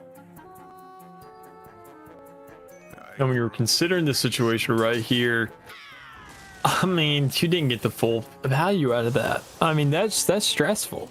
You do have the spell damage buff. You do sit there and have the lifesteal, but you don't get the full value out of it.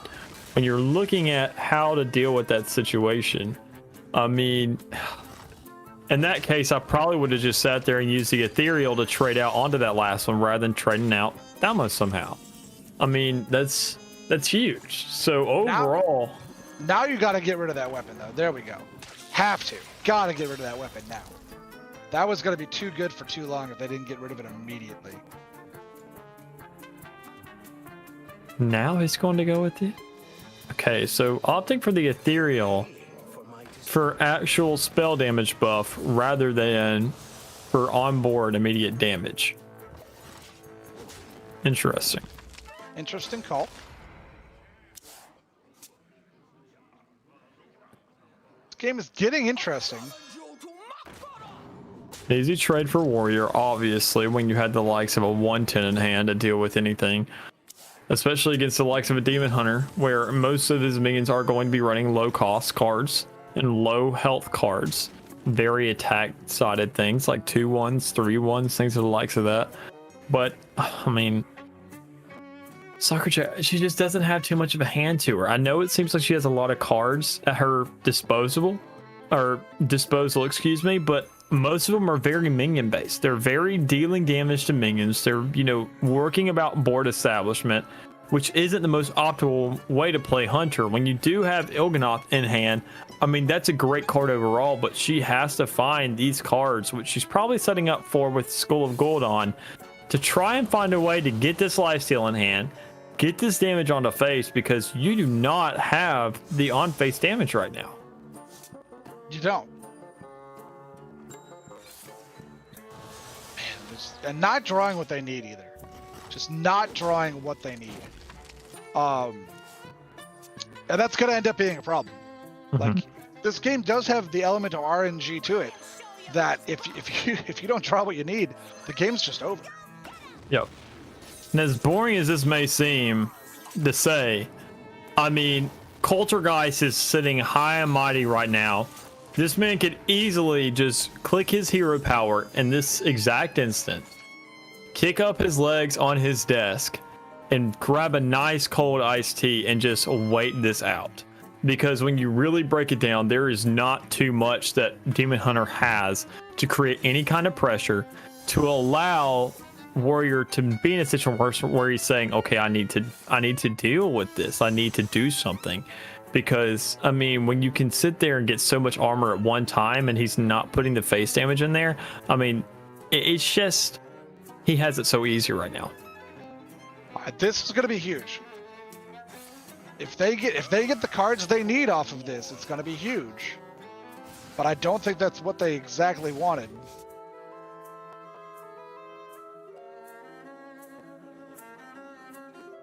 Gonna be able to get some minions off the board here with those cards, but could have found better stuff, especially with the cost coming down. You were hoping to see some higher cost cards.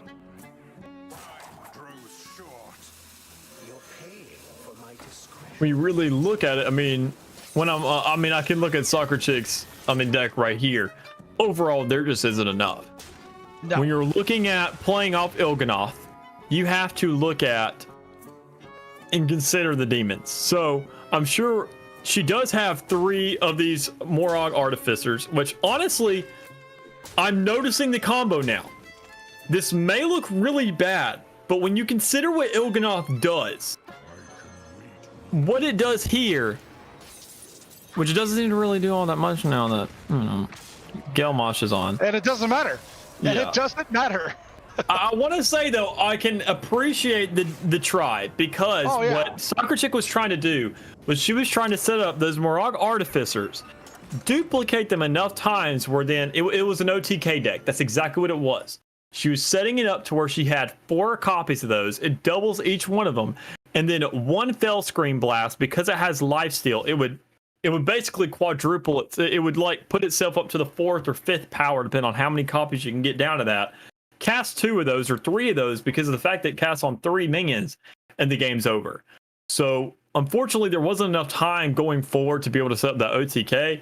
But there's also with that deck just not enough pressure overall to allow yourself to create the pressure. I mean, we saw, Warrior, even though you sit there and you have like an OTK and the fact that you have so much card draw to play with, when you're in the situation of Demon Hunter, people are expecting from start to finish being bullied, just getting absolutely mutilated and sitting there saying, not saying, how can I win, but how can I survive? Because when you survive that burst, the game's over. Either you've won it or you're dead. So when looking at that. Another way though, once again, Soccer Chick did not get a lot of the draws they needed. Yep. They didn't. We saw them get 3 cards. Like, okay, 3 cards that are all going to be cheap. What do we got? 1 drop, 1 drop, 1 drop. Nothing big that they could get out cheap that could save them.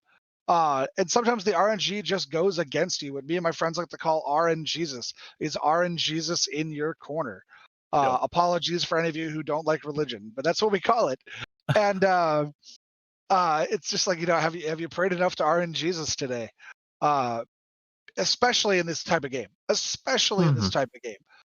Where it's at some level as much luck as it is skill. With that being said, Kulturgeist played his hand perfectly. Yeah. And that's the only way to say it. Looked at the cards in hand, played them perfectly. Yeah, did they get help that Soccer Chick didn't get anything they needed? Absolutely. Absolutely got all the help in the world there. But played their hand perfectly, played their deck perfectly. If you do that, it's really hard to lose. Yeah, and I agree with you, because there is an aspect. When you're in a situation like Kulturgeist, so I will have to put on top of that, the fact is when you're sitting all high and mighty, every single draw can look perfect, or every single card you play can look perfect. Nothing ever feels at stake, if you kind of get where I'm coming from. Because the fact is, when you sit there and have your opponent such a deficit compared to you, and you're sitting because when you look at it, the plays may have been perfect, but looking back at that Priest game, that could have ended probably 5 turns prior to what we saw. Oh, no. I'm not talking about the Priest game. I'm talking about the Warrior game. Yeah, the Priest Warrior game. They misplayed a couple of times in the Priest game. Talk about the Warrior game. Yeah. We're not talking. The Priest game's over. The Priest game's done with. Yeah, and talking about the Warrior game, yeah, I can agree to a certain extent, because, these two are from the same school, as we mentioned earlier. So I'm sure they have faced these decks before. Kulturgeist knew exactly what Soccer Chick was looking for and was finding a way. Okay, I need to find my combo pieces right now. I need to get some kind of damage on board and find some aspect of bully, because if I allow this game to draw out, the only lifesteal she has is part of her kit and part of that OTK. So I need to go ahead and put her in a situation where she's realizing I need to use my combo pieces in order to get board controlled and survive a little longer rather than using it to set up an immediate win. So, I mean, I understand where he was coming from in that aspect. And, you know, if I was facing this Demon Hunter, in all honesty, I probably would have lost. Because I would have skipped over a little too much. I would have sat there and read a little bit too much into the traditional Demon Hunter and said, there's no bully in this. Like, what is this deck? Like, this has no, you know, downside to me. It just seems like as I completely win until I get OTK'd and I'm like, okay, I didn't read into that enough. So looking at, you know, but the fact that these two have faced against each other, you know, I feel like Culture Guys knew exactly what he was signing up for, knew exactly what he was going against. And, you know, the Druid band all in all was a good pick for both sides. Oh, yeah. Mr. Producer, do you have anything else you need from us this evening? Silence from the producer. You're muted, Caleb, by the way. Do you have anything else you need from us tonight? All right, so that will do it for Hearthstone tonight with NECC _esports on twitch.tv. Make sure coming back Monday, Rainbow Six on Monday. I'm going to be told, yeah, Rainbow Six on Monday. Make sure to come back for that. You'll have two great casters there. It won't be me, might not be Mick, but you'll have two great casters on Monday. Mick, any final words before we end it for the night here? No, not for the most part. You know, I'm just happy to be here, and you know, overall, everybody just, you know, have a good night and a good rest of your weekend, because we know for the most part, most of us are college students. So, you know, enjoy your time off and do what you can while you got time. Live young, wild, and free. Some of us are adults, Mick. Speak for yourself. With that being said, for Mick, for our producer, Caleb Glube, up there in Canada doing all the hard work for us, making us look good. We will sign off for NECC _esports tonight. Have a great night, everybody, and come back on Monday.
What sound experience would you like today?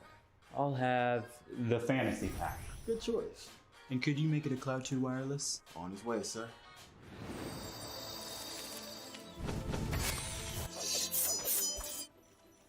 Sounds amazing. Wow.